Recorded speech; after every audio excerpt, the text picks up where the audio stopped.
Marionette," At this invitation, continued the Crow talking stepped cricket, out and "is felt a Pinocchio's rascal of the pulse, worst kind." his nose, his little Pinocchio toe. opened his eyes and Then he closed them solemnly again. pronounced the following words. "He is rude, lazy, a To runaway. my mind, This Pinocchio hid his marionette face is under the dead sheets. and gone."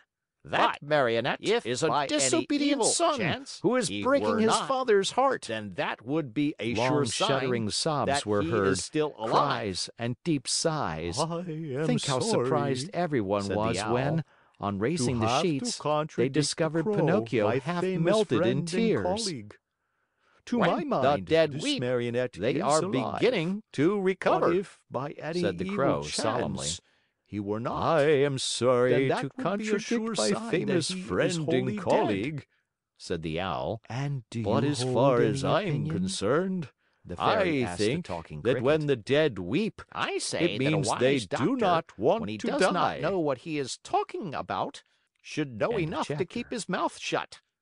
However, that Marionette is not a stranger to me. I Chapter have known him a long 17. time. Pinocchio, who As until soon then as had the been three very doctors quiet, had left the room, shuddered so the hard fairy that went the to bed shook. Pinocchio's bed and, That touching him on the Marionette, forehead, continued the noticed talking that he was cricket, burning with is a fever. rascal of the worst She kind. took a glass of water, put a Pinocchio white powder opened his into eyes it, and closed them and again. handing it to the marionette, He is said rude, lovingly to him, lazy, a runaway. "Drink this, Pinocchio hid his and in a face few under the days sheets. you'll be up and well." That Marionette is a Pinocchio looked at the disobedient glass, son made who a is wry breaking his face, and father's asked heart. in a whining voice. Long shuddering Is it sobs were sweet heard, or bitter? cries and deep sighs. It is bitter, Think how surprised is good everyone for was you. when, on raising the sheets, If it is bitter, they discovered I Pinocchio don't half want melted it. in tears. Drink it. When the dead I don't weep, like they are anything bitter. beginning to recover. Drink it, said the and crow I'll give you a lump solemnly. of sugar to take the I bitter am taste sorry from your to mouth. contradict my famous Where's the friend sugar? and colleague. Here said it the owl. is, But as said the far fairy, as I'm taking a lump from a concerned, golden sugar I bowl. think that when the I dead want the weep, sugar first. it means then I'll they drink the do bitter not water. want to die. Do you promise? Yes. Chapter. The fairy gave him the sugar, and Pinocchio, after chewing and swallowing it in a twinkling, said, smacking his lips, If only sugar were medicine, I should take it every day. Now keep your promise and drink these few drops of water. They'll be good for you. Pinocchio took the glass in both hands and stuck his nose into it. He lifted it to his mouth and once more stuck his nose into it. It is too bitter, much too bitter. I can't drink it. How do you know when you haven't even tasted it? I can imagine it. I smell it. I want another lump of sugar, then I'll drink it. The fairy, with the patience of a good mother, gave him more sugar and again handed him the glass. I can't drink it like that, the Marionette said, making more wry faces. Why? Because that feather pillow on my feet bothers me. The fairy took away the pillow. It's no use. I can't drink it even now. What's the matter now? I don't like the way that door looks. It's half open. The fairy closed the door. I won't drink it, cried Pinocchio, bursting out crying. I won't drink this awful water. I won't. I won't. No, no, no, no. My boy, you'll be sorry. I don't care. You are very sick. I don't care. In a few hours, the fever will take you far away to another world. I don't care. Aren't you afraid of death? Not a bit. I'd rather die than drink that awful medicine. At that moment, the door of the room flew open and in came 4 rabbits as black as ink, carrying a small black coffin on their shoulders. What do you want from me? asked Pinocchio. We have come for you, said the largest rabbit. For me? But I'm not dead yet. No, not dead yet, but you will be in a few moments since you have refused to take the medicine which would have made you well. Oh, fairy, my fairy, the Marionette cried out. Give me that glass, quick, please. I don't want to die. No, no, not yet. Not yet. And holding the glass with his 2 hands, he swallowed the medicine at one gulp. Well, said the 4 rabbits, this time we have made the trip for nothing. And turning on their heels, they marched solemnly out of the room, carrying their little black coffin and muttering and grumbling between their teeth. In a twinkling, Pinocchio felt fine. With one leap he was out of bed and into his clothes. The Fairy, seeing him run and jump around the room gay as a bird on wings, said to him, My medicine was good for you after all, wasn't it? "Good indeed! It has given me new life." Why, then, did I have to beg you so hard to make you drink it? I'm a boy, you see, and all boys hate medicine more than they do sickness. What a shame! Boys ought to know, after all, that medicine, taken in time, can save them from much pain and even from death. Next time I won't have to be begged so hard. I'll remember those black rabbits with the black coffin on their shoulders, and I'll take the glass and poof! Down it will go. Come here now and tell me how it came about that you found yourselves in the hands of the assassins. It happened that Fire Eater gave me 5 gold pieces to give to my father, but on the way I met a fox and a cat, who asked me, "Do you want the 5 pieces to become 2,000?" And I said, "Yes." And they said, "Come with us to the Field of Wonders." And I said, "Let's go." Then they said, "Let us stop at the Inn of the Red Lobster for dinner, and after midnight we'll set out again." We ate and went to sleep. When I awoke, they were gone, and I started out in the darkness all alone. On the road I met 2 assassins dressed in black coal sacks, who said to me, "Your money or your life." And I said, "I haven't any money," for, you see, I had put the money under my tongue. One of them tried to put his hand in my mouth, and I bit it off and spat it out, but it wasn't a hand, it was a cat's paw. And they ran after me, and I ran and ran, till at last they caught me and tied my neck with a rope and hanged me to a tree, saying, "Tomorrow we'll come back for you, and you'll be dead, and your mouth will be open, and then we'll take the gold pieces that you have hidden under your tongue." Where are the gold pieces now? The Fairy asked. "I lost them," answered Pinocchio, but he told a lie, for he had them in his pocket. As he spoke, his nose, long though it was, became at least 2 inches longer. And where did you lose them? "In the wood near by." At this second lie, his nose grew a few more inches. If you lost them in the nearby wood, said the Fairy, we'll look for them and find them, for everything that is lost there is always found. "Ah, now I remember," replied the Marionette, becoming more and more confused. "I did not lose the gold pieces, but I swallowed them when I drank the medicine." At this third lie, his nose became longer than ever, so long that he could not even turn around. If he turned to the right, he knocked it against the bed or into the window panes. If he turned to the left, he struck the walls or the door. If he raised it a bit, he almost put the Fairy's eyes out. The Fairy sat looking at him and laughing. "Why do you laugh?" the Marionette asked her, worried now at the sight of his growing nose. "I am laughing at your lies." "How do you know I'm lying?" Lies, my boy, are known in a moment. There are 2 kinds of lies, lies with short legs and lies with long noses. Yours, just now, happen to have long noses.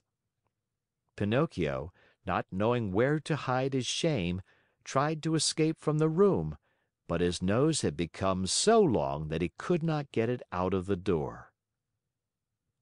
End of chapter.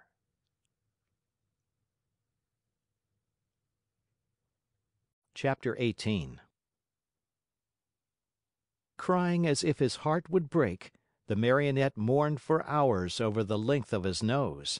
No matter how he tried, it would not go through the door. The Fairy showed no pity toward him, as she was trying to teach him a good lesson, so that he would stop telling lies, the worst habit any boy may acquire. But when she saw him, pale with fright and his eyes half out of his head with terror, she began to feel sorry for him and clapped her hands together. 1,000 woodpeckers flew in through the window and settled themselves on Pinocchio's nose. They pecked and pecked so hard at that enormous nose that in a few moments it was the same size as before. "How good you are, my Fairy," said Pinocchio, drying his eyes, "and how much I love you." "I love you, too," answered the Fairy, "and if you wish to stay with me, you may be my little brother, and I'll be your good little sister." "I should like to stay, but what about my poor father?" "I have thought of everything. Your father has been sent for, and before night he will be here." "Really?" cried Pinocchio joyfully. "Then, my good Fairy, if you are willing, I should like to go to meet him. I cannot wait to kiss that dear old man who has suffered so much for my sake." "Surely. Go ahead, but be careful not to lose your way. Take the wood path and you'll surely meet him." Pinocchio set out, and as soon as he found himself in the wood, he ran like a hare. When he reached the giant oak tree, he stopped, for he thought he heard a rustle in the brush. He was right. There stood the Fox and the Cat, the two traveling companions with whom he had eaten at the Inn of the Red Lobster. "Here comes our dear Pinocchio!" cried the Fox, hugging and kissing him. "How did you happen here?" "How did you happen here?" repeated the Cat. "It is a long story," said the Marionette. "Let me tell it to you. The other night, when you left me alone at the inn, I met the Assassins on the road." "The Assassins! Oh, my poor friend! And what did they want?" "They wanted my gold pieces." "Rascals!" said the Fox. "The worst sort of rascals," added the Cat. "But I began to run," continued the Marionette, "and they after me, until they overtook me and hanged me to the limb of that oak." Pinocchio pointed to the giant oak nearby. "Could anything be worse?" said the Fox. "What an awful world to live in! Where shall we find a safe place for gentlemen like ourselves?" As the Fox talked thus, Pinocchio noticed that the Cat carried his right paw in a sling. "What happened to your paw?" he asked. The Cat tried to answer, but he became so terribly twisted in his speech that the Fox had to help him out. "My friend is too modest to answer. I'll answer for him. About an hour ago, we met an old wolf on the road. He was half starved and begged for help. Having nothing to give him, what do you think my friend did out of the kindness of his heart? With his teeth, he bit off the paw of his front foot and threw it at that poor beast, so that he might have something to eat." As he spoke, the Fox wiped off a tear.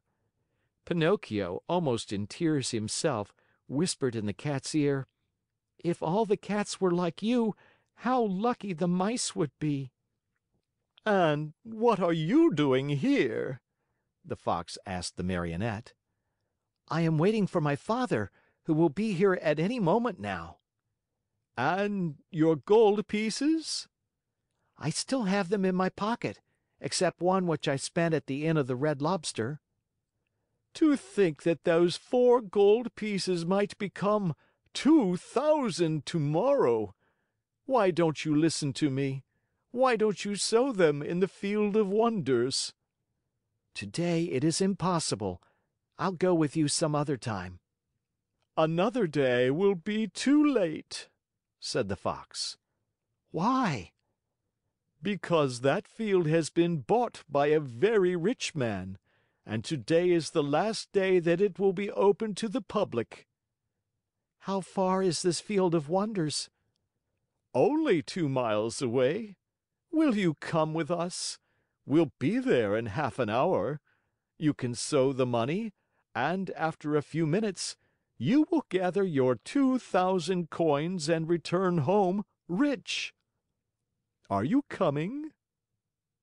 Pinocchio hesitated a moment before answering, for he remembered the good fairy, old Geppetto, and the advice of the talking cricket. Then he ended by doing what all boys do when they have no heart and little brain. He shrugged his shoulders and said to the Fox and the Cat, "Let us go. I am with you." And they went. They walked and walked for a half a day at least, and at last they came to the town called the City of Simple Simons. As soon as they entered the town, Pinocchio noticed that all the streets were filled with hairless dogs yawning from hunger, with sheared sheep trembling with cold, with combless chickens begging for a grain of wheat, with large butterflies unable to use their wings because they had sold all their lovely colors, with tailless peacocks ashamed to show themselves, and with bedraggled pheasants scuttling away hurriedly, grieving for their bright feathers of gold and silver, lost to them forever. Through this crowd of paupers and beggars, a beautiful coach passed now and again. Within it sat either a fox, a hawk, or a vulture. "Where is the Field of Wonders?" asked Pinocchio, growing tired of waiting. "Be patient. It is only a few more steps away." They passed through the city and, just outside the walls, they stepped into a lonely field, which looked more or less like any other field. "Here we are," said the Fox to the Marionette. "Dig a hole here and put the gold pieces into it." The Marionette obeyed. He dug the hole, put the 4 gold pieces into it, and covered them up very carefully. "Now," said the Fox, "go to that nearby brook, bring back a pail full of water, and sprinkle it over the spot." Pinocchio followed the directions closely, but, as he had no pail, he pulled off his shoe, filled it with water, and sprinkled the earth which covered the gold. Then he asked, "Anything else?" "Nothing else," answered the Fox. "Now we can go. Return here within 20 minutes and you will find the vine grown and the branches filled with gold pieces." Pinocchio, beside himself with joy, thanked the Fox and the Cat many times and promised them each a beautiful gift. "We don't want any of your gifts," answered the 2 rogues. "It is enough for us that we have helped you to become rich with little or no trouble. For this, we are as happy as kings." They said goodbye to Pinocchio and, wishing him good luck, went on their way. End of chapter.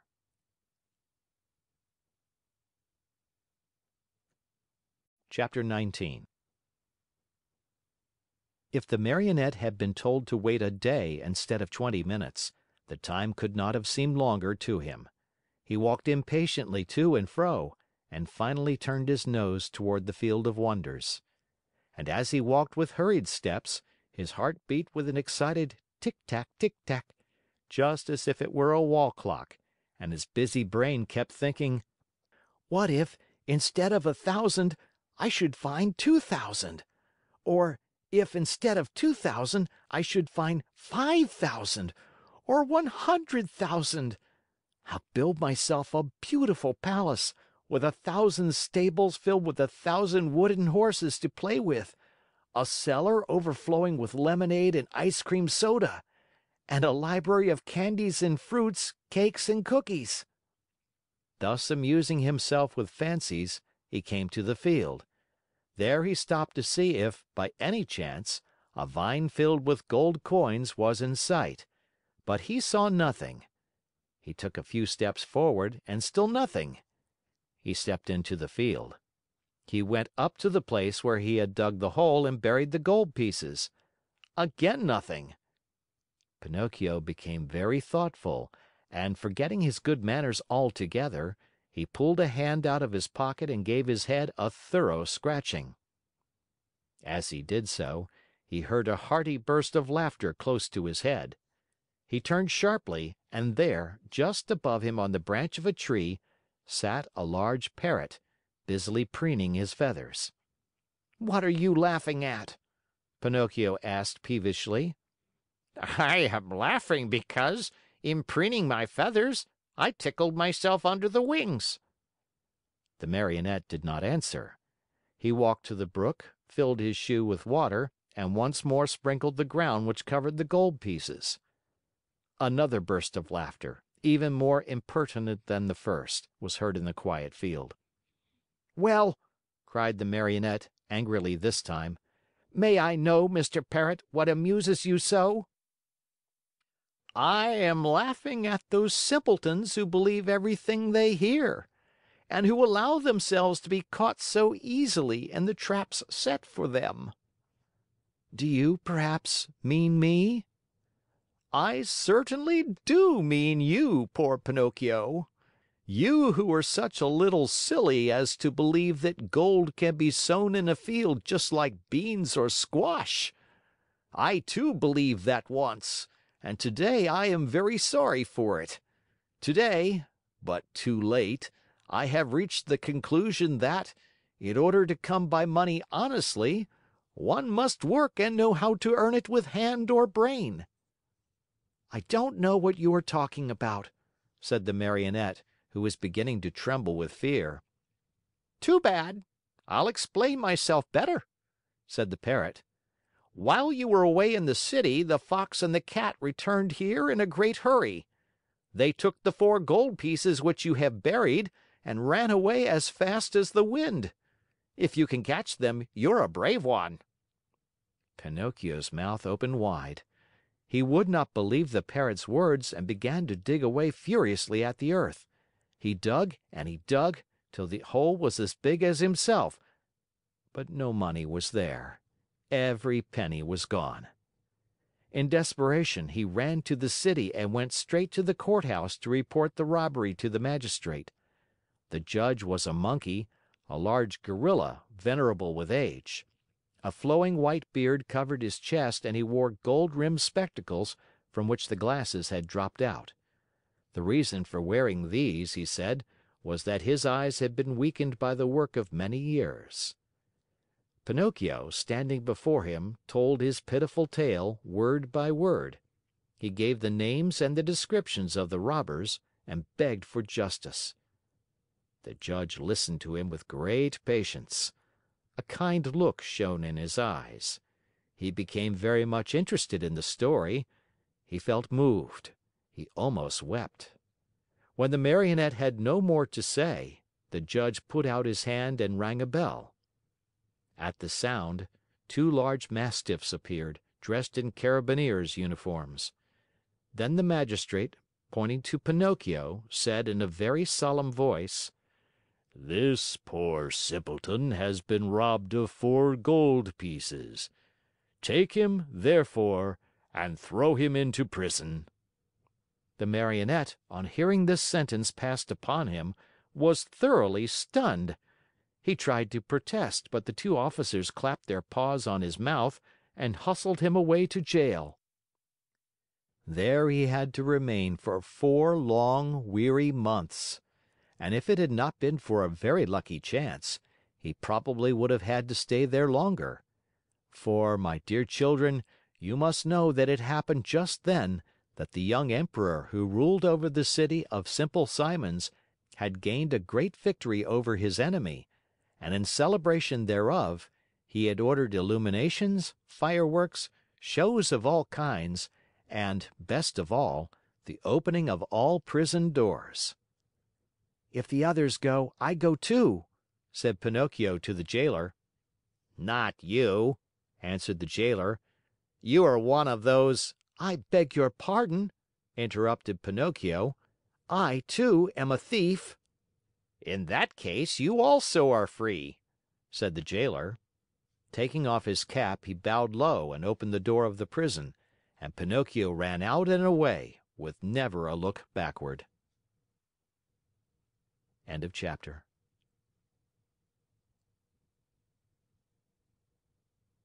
Chapter 20. fancy the happiness of Pinocchio on finding himself free.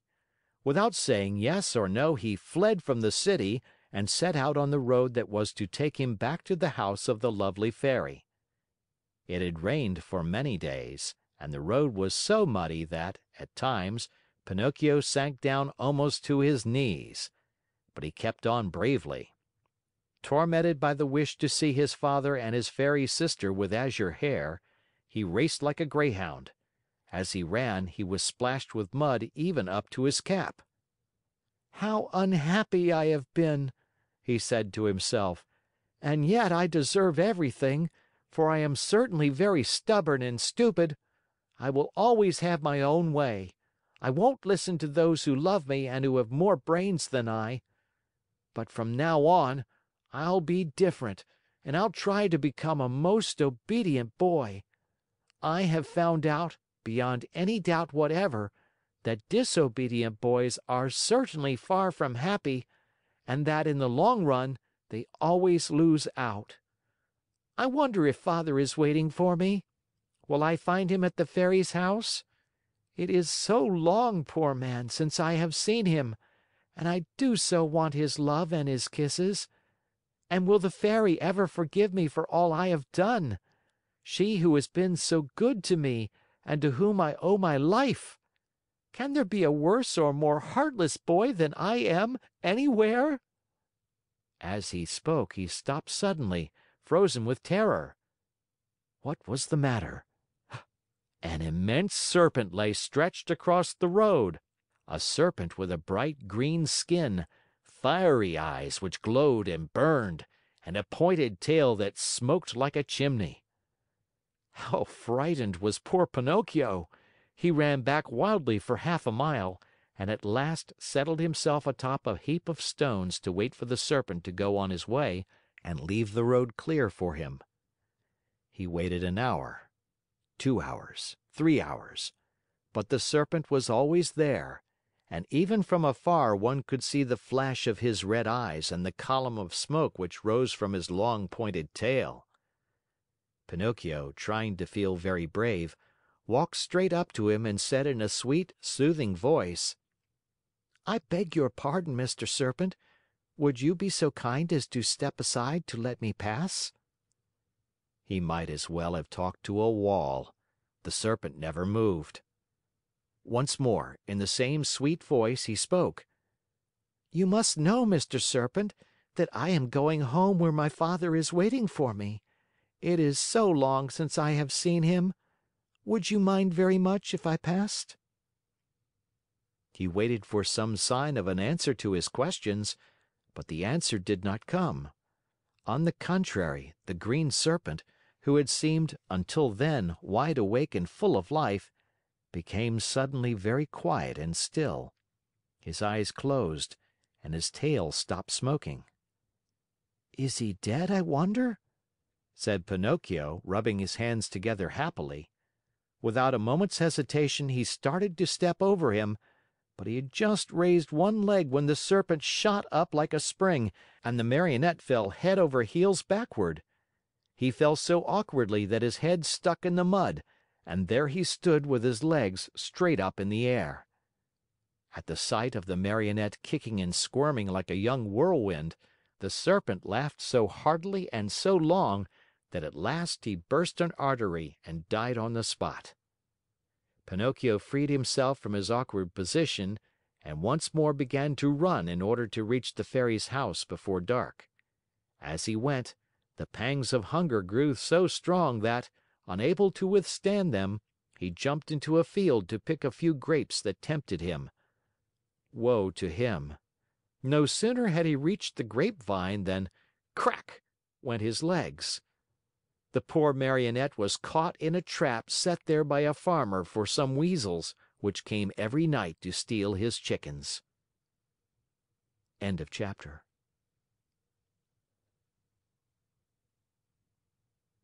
Chapter 21. Pinocchio, as you may well imagine, began to scream and weep and beg, but all was of no use, for no houses were to be seen, and not a soul passed by on the road. Night came on. A little because of the sharp pain in his legs, a little because of fright at finding himself alone in the darkness of the field, the Marionette was about to faint, when he saw a tiny glowworm flickering by. He called to her and said, "Dear little glowworm, will you set me free?" "Poor little fellow," replied the glowworm, stopping to look at him with pity. "How came you to be caught in this trap?" "I stepped into this lonely field to take a few grapes and—" "Are the grapes yours?" "No." "Who has taught you to take things that do not belong to you?" "I was hungry." "Hunger, my boy, is no reason for taking something which belongs to another." "It's true! It's true!" cried Pinocchio in tears. "I won't do it again." Just then, the conversation was interrupted by approaching footsteps. It was the owner of the field, who was coming on tiptoes to see if, by chance, he had caught the weasels which had been eating his chickens. Great was his surprise when, on holding up his lantern, he saw that, instead of a weasel, he had caught a boy. "Ah, you little thief!" said the Farmer in an angry voice. "So you are the one who steals my chickens!" "No, not I! No, no!" cried Pinocchio, sobbing bitterly. "I came here only to take a very few grapes." "He who steals grapes may very easily steal chickens also. Take my word for it, I'll give you a lesson that you'll remember for a long while." He opened the trap, grabbed the Marionette by the collar, and carried him to the house as if he were a puppy. When he reached the yard in front of the house, he flung him to the ground, put a foot on his neck, and said to him roughly, "It is late now and it's time for bed. Tomorrow we'll settle matters. In the meantime, since my watchdog died today, you may take his place and guard my henhouse." No sooner said than done. He slipped a dog collar around Pinocchio's neck and tightened it so that it would not come off. A long iron chain was tied to the collar. The other end of the chain was nailed to the wall. "If tonight it should happen to rain," said the Farmer, "you can sleep in that little doghouse near by, where you will find plenty of straw for a soft bed. It has been Melampo's bed for 3 years and it will be good enough for you. And if by any chance any thieves should come, be sure to bark." After this last warning, the Farmer went into the house and closed the door and barred it. Poor Pinocchio huddled close to the doghouse more dead than alive from cold, hunger, and fright. Now and again he pulled and tugged at the collar which nearly choked him, and cried out in a weak voice: "I deserve it! Yes, I deserve it! I have been nothing but a truant and a vagabond. I have never obeyed anyone, and I have always done as I pleased. If I were only like so many others and had studied and worked and stayed with my poor old father, I should not find myself here now, in this field and in the darkness, taking the place of a farmer's watchdog. Oh, if I could start all over again! But what is done can't be undone, and I must be patient."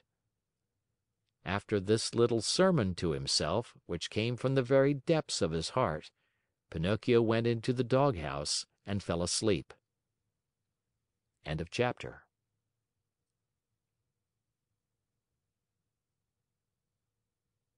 Chapter 22. Even though a boy may be very unhappy, he very seldom loses sleep over his worries. The Marionette, being no exception to this rule, slept on peacefully for a few hours till well along toward midnight, when he was awakened by strange whisperings and stealthy sounds coming from the yard. He stuck his nose out of the doghouse and saw 4 slender, hairy animals. They were weasels, small animals very fond of both eggs and chickens. One of them left her companions, and going to the door of the doghouse, said in a sweet voice, "Good evening, Melampo." "My name is not Melampo," answered Pinocchio. Who are you then? I am Pinocchio. What are you doing here? I'm the watchdog. But where is Melampo? Where is the old dog who used to live in this house? He died this morning. Died? Poor beast. He was so good. Still, judging by your face, I think you too are a good-natured dog. I beg your pardon. I am not a dog. What are you then? I am a marionette. Are you taking the place of the watchdog? I'm sorry to say that I am. I'm being punished. Well, I shall make the same terms with you that we had with the dead Melampo. I am sure you will be glad to hear them. And what are the terms? This is our plan.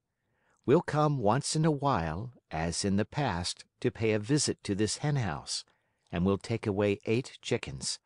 Of these, 7 are for us and 1 for you, provided, of course, that you will make believe you are sleeping and will not bark for the farmer. Did Melampo really do that? Asked Pinocchio. Indeed he did, and because of that we were the best of friends. Sleep away peacefully, and remember that before we go we shall leave you a nice fat chicken all ready for your breakfast in the morning. Is that understood? Even too well, answered Pinocchio, and shaking his head in a threatening manner, he seemed to say, "We'll talk this over in a few minutes, my friends." As soon as the 4 weasels had talked things over, they went straight to the chicken coop which stood close to the doghouse. Digging busily with teeth and claws, they opened the little door and slipped in. But they were no sooner in than they heard the door close with a sharp bang. The one who had done the trick was Pinocchio, who, not satisfied with that, dragged a heavy stone in front of it. That done, he started to bark, and he barked as if he were a real watchdog. Bow wow wow wow wow! The farmer heard the loud barks and jumped out of bed. Taking his gun, he leaped to the window and shouted, "What's the matter?" "The thieves are here," answered Pinocchio. "Where are they?" "In the chicken coop." "I'll come down in a second." And in fact, he was down in the yard in a twinkling and running toward the chicken coop. He opened the door, pulled out the weasels one by one, and after tying them in a bag, said to them in a happy voice, "You're in my hands at last. I could punish you now, but I'll wait. In the morning you may come with me to the inn, and there you'll make a fine dinner for some hungry mortal. It is really too great an honor for you, one you do not deserve. But as you see, I'm really a very kind and generous man, and I'm going to do this for you." Then he went up to Pinocchio and began to pet and caress him. "How did you ever find them out so quickly? And to think that Melampo, my faithful Melampo, never saw them in all these years." The Marionette could have told, then and there, all he knew about the shameful contract between the dog and the weasels. But thinking of the dead dog, he said to himself, "Melampo is dead. What is the use of accusing him? The dead are gone and they cannot defend themselves. The best thing to do is to leave them in peace." "Were you awake or asleep when they came?" continued the farmer. "I was asleep," answered Pinocchio, "but they awakened me with their whisperings. One of them even came to the door of the doghouse and said to me, 'If you promise not to bark, we will make you a present of one of the chickens for your breakfast.' Did you hear that? They had the audacity to make such a proposition as that to me. For you must know that, though I am a very wicked Marionette full of faults, still I have never been, nor shall ever be, bribed." "Fine boy!" cried the farmer, slapping him on the shoulder in a friendly way. "You ought to be proud of yourself. And to show you what I think of you, you are free from this instant." And he slipped the dog collar from his neck. End of chapter.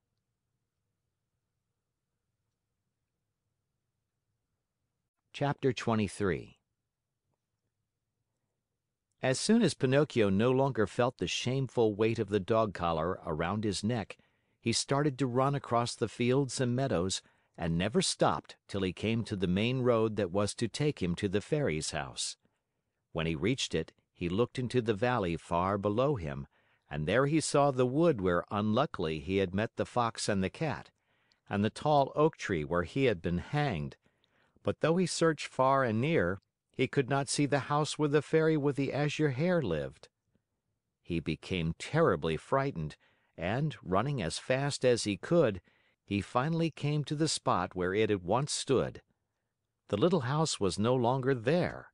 In its place lay a small marble slab, which bore this sad inscription: "Here lies the lovely Fairy with azure hair, who died of grief when abandoned by her little brother, Pinocchio."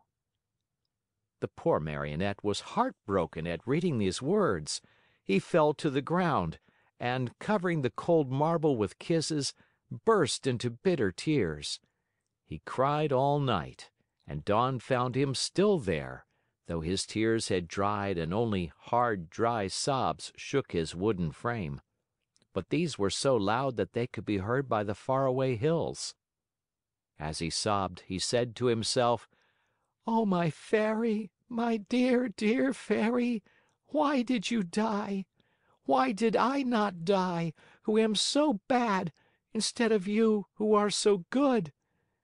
And my father, where can he be? Please, dear Fairy, tell me where he is, and I shall never, never leave him again. You are not really dead, are you?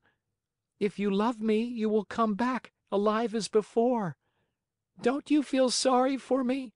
I'm so lonely. If the two assassins come, they'll hang me again from the giant oak tree, and I will really die this time. What shall I do alone in the world? Now that you are dead, and my father is lost, where shall I eat? Where shall I sleep? Who will make my new clothes? Oh, I want to die. Yes, I want to die. Oh, oh, oh!" Poor Pinocchio! He even tried to tear his hair, but as it was only painted on his wooden head, he could not even pull it. Just then a large pigeon flew far above him. Seeing the Marionette, he cried to him, "Tell me, little boy, what are you doing there?" "Can't you see? I'm crying," said Pinocchio, lifting his head toward the voice and rubbing his eyes with his sleeve. Tell me," asked the pigeon, "do you by chance know of a Marionette, Pinocchio by name?" "Pinocchio?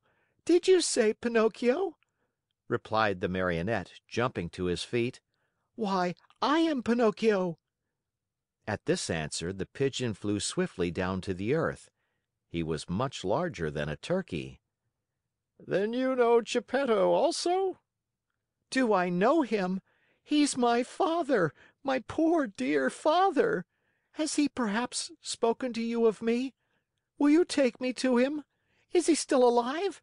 Answer me, please. Is he still alive?" "I left him 3 days ago on the shore of a large sea." "What was he doing?"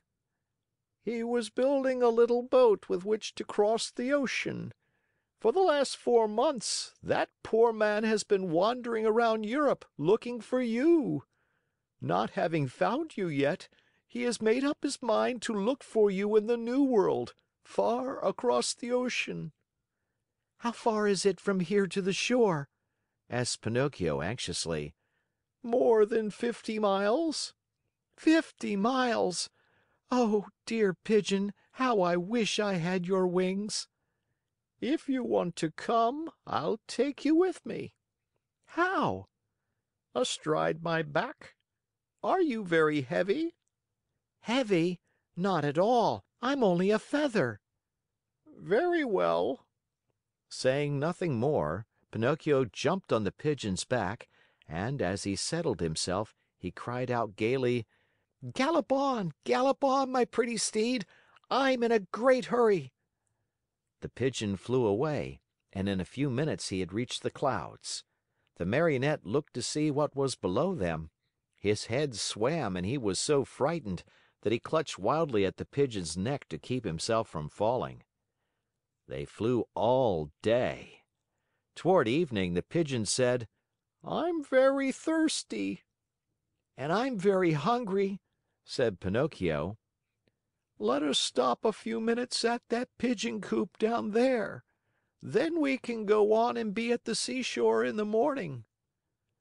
They went into the empty coop, and there they found nothing but a bowl of water and a small basket filled with chickpeas. The Marionette had always hated chickpeas. According to him, they had always made him sick, but that night he ate them with a relish. As he finished them, he turned to the Pigeon and said, "I never should have thought that chickpeas could be so good." "You must remember, my boy," answered the Pigeon, "that hunger is the best sauce." After resting a few minutes longer, they set out again. The next morning, they were at the seashore. Pinocchio jumped off the Pigeon's back, and the Pigeon, not wanting any thanks for a kind deed, flew away swiftly and disappeared. The shore was full of people, shrieking and tearing their hair as they looked toward the sea. "What has happened?" asked Pinocchio of a little old woman. "A poor old father lost his only son some time ago, and today he built a tiny boat for himself in order to go in search of him across the ocean. The water is very rough, and we're afraid he will be drowned." "Where is the little boat?" "There, straight down there," answered the little old woman, pointing to a tiny shadow, no bigger than a nutshell, floating on the sea. Pinocchio looked closely for a few minutes and then gave a sharp cry. "It's my father! It's my father!" Meanwhile, the little boat, tossed about by the angry waters, appeared and disappeared in the waves. And Pinocchio, standing on a high rock, tired out with searching, waved to him with hand and cap and even with his nose. It looked as if Geppetto, though far away from the shore, recognized his son, for he took off his cap and waved also. He seemed to be trying to make everyone understand that he would come back if he were able, but the sea was so heavy that he could do nothing with his oars. Suddenly a huge wave came, and the boat disappeared. They waited and waited for it, but it was gone. "Poor man," said the fisher folk on the shore, whispering a prayer as they turned to go home. Just then a desperate cry was heard. Turning around, the fisher folk saw Pinocchio dive into the sea and heard him cry out, "I'll save him! I'll save my father!" The Marionette, being made of wood, floated easily along and swam like a fish in the rough water. Now and again he disappeared only to reappear once more. In a twinkling he was far away from land. At last he was completely lost to view. "Poor boy!" cried the fisher folk on the shore, and again they mumbled a few prayers as they returned home. End of chapter.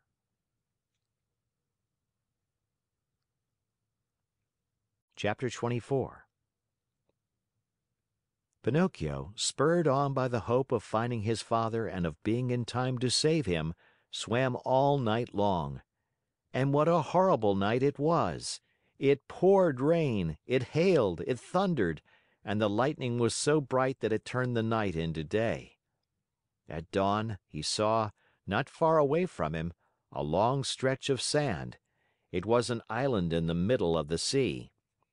Pinocchio tried his best to get there, but he couldn't. The waves played with him and tossed him about as if he were a twig or a bit of straw.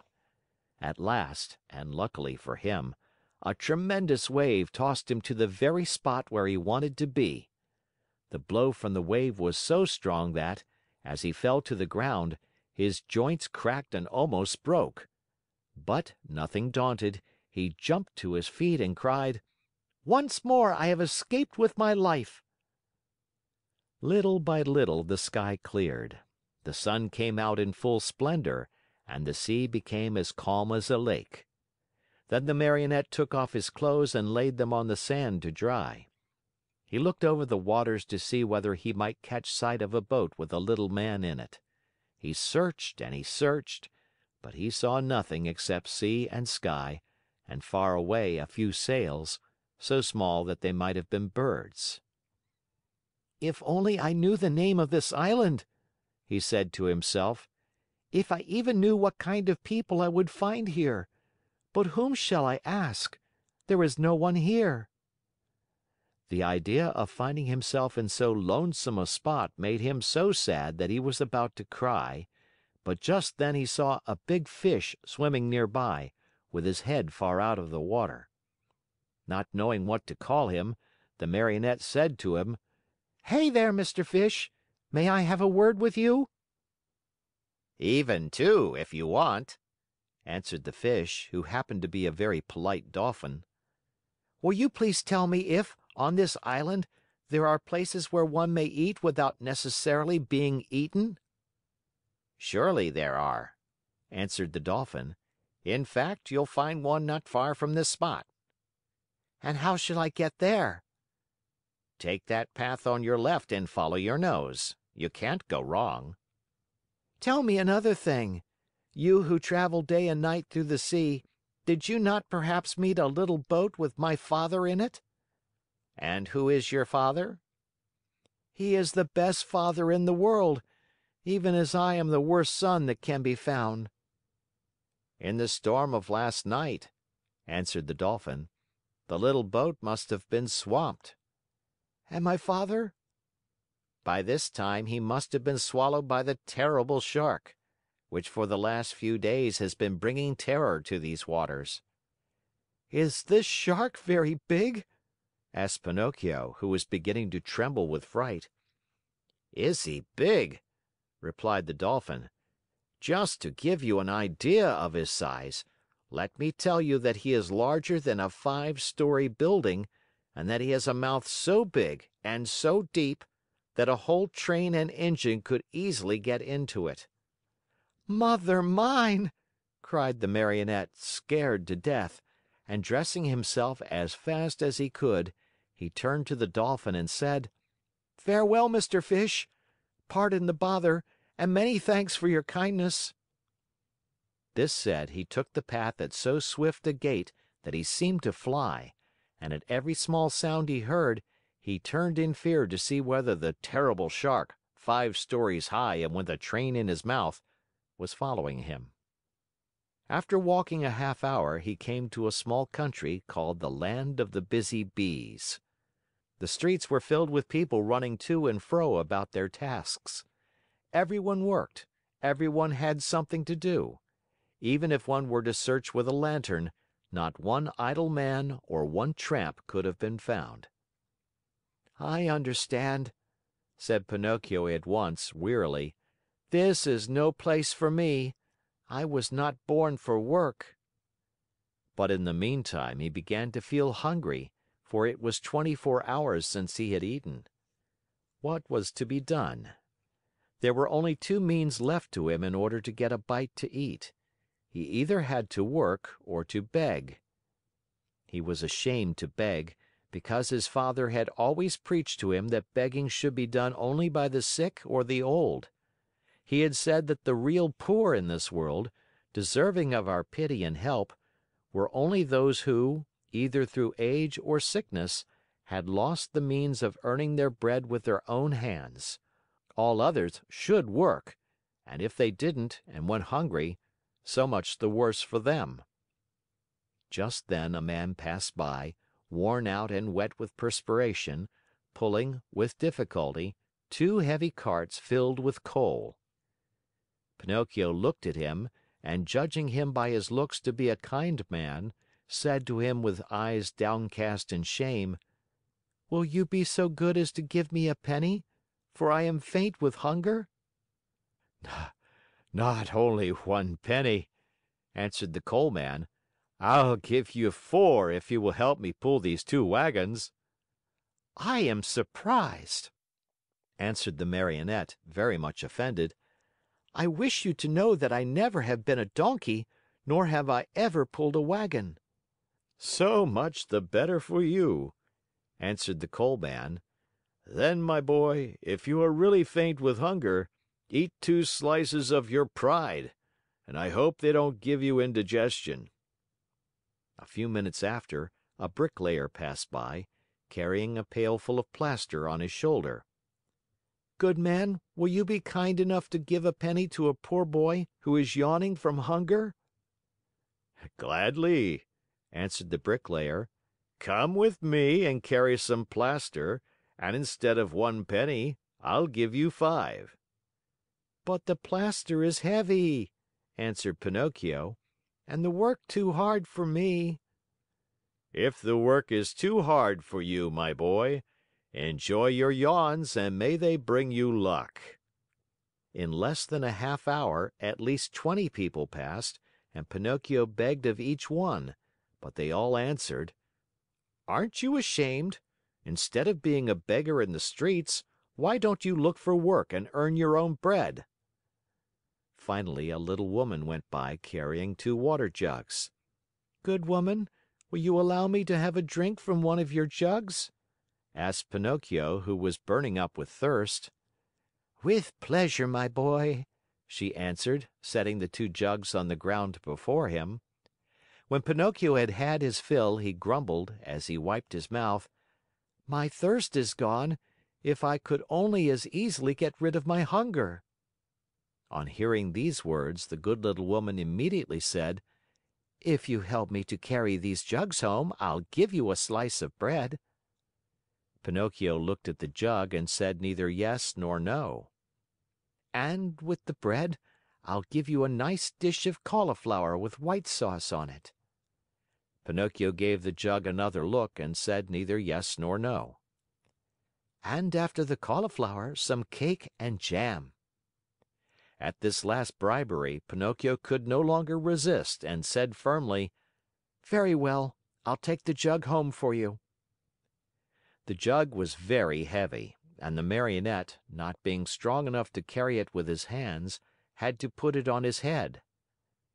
When they arrived home, the little woman made Pinocchio sit down at a small table and placed before him the bread, the cauliflower, and the cake.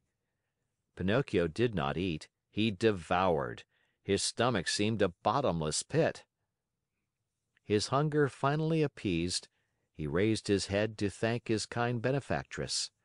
But he had not looked at her long when he gave a cry of surprise and sat there with his eyes wide open, his fork in the air, and his mouth filled with bread and cauliflower. "Why all this surprise?" asked the good woman, laughing. "Because," answered Pinocchio, stammering and stuttering, "because you look like, you remind me of, yes, yes, the same voice, the same eyes, the same hair. Yes, yes, yes, you also have the same azure hair she had. Oh, my little fairy, my little fairy! Tell me that it is you. Don't make me cry any longer. If you only knew, I have cried so much, I have suffered so." And Pinocchio threw himself on the floor and clasped the knees of the mysterious little woman. End of chapter.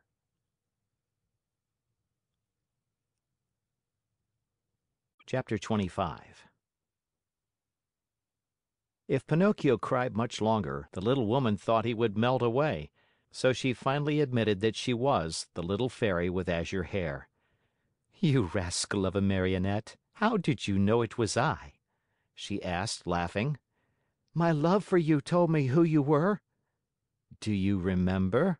You left me when I was a little girl, and now you find me a grown woman. I am so old I could almost be your mother." "I am very glad of that, for then I can call you mother instead of sister. For a long time I have wanted a mother, just like other boys. But how did you grow so quickly?" "That's a secret." "Tell it to me. I also want to grow a little. Look at me. I have never grown higher than a penny's worth of cheese." "But you can't grow," answered the Fairy. "Why not?" "Because Marionettes never grow. They are born Marionettes, they live Marionettes, and they die Marionettes." Oh, I'm tired of always being a marionette!" cried Pinocchio disgustedly. "It's about time for me to grow into a man as everyone else does." "And you will if you deserve it." "Really? What can I do to deserve it?" "It's a very simple matter. Try to act like a well-behaved child." "Don't you think I do?" "Far from it. Good boys are obedient and you, on the contrary, and I never obey. Good boys love study and work, but you, and I, on the contrary, am a lazy fellow and a tramp all year round." "Good boys always tell the truth." "And I always tell lies." "Good boys go gladly to school." "And I get sick if I go to school. From now on, I'll be different." "Do you promise?" "I promise. I want to become a good boy and be a comfort to my father. Where is my poor father now?" "I do not know." "Will I ever be lucky enough to find him and embrace him once more?" "I think so. Indeed, I am sure of it." At this answer, Pinocchio's happiness was very great. He grasped the Fairy's hands and kissed them so hard that it looked as if he had lost his head. Then, lifting his face, he looked at her lovingly and asked: "Tell me, little mother, it isn't true that you are dead, is it?" "It doesn't seem so," answered the Fairy, smiling. "If you only knew how I suffered and how I wept when I read, 'Here lies—'" "I know it, and for that I have forgiven you. The depth of your sorrow made me see that you have a kind heart. There is always hope for boys with hearts such as yours, though they may often be mischievous. This is the reason why I have come so far to look for you. From now on, I'll be your own little mother." Oh, how lovely!" cried Pinocchio, jumping with joy. "You will obey me always and do as I wish?" "Gladly, very gladly, more than gladly." "Beginning tomorrow," said the Fairy, "you'll go to school every day." Pinocchio's face fell a little. "Then you will choose the trade you like best." Pinocchio became more serious. "What are you mumbling to yourself?" asked the Fairy. "I was just saying," whined the Marionette in a whisper, "that it seems too late for me to go to school now." "No, indeed. Remember it is never too late to learn." "But I don't want either trade or profession." "Why?" "Because work wearies me." "My dear boy," said the Fairy, "people who speak as you do usually end their days either in a prison or in a hospital.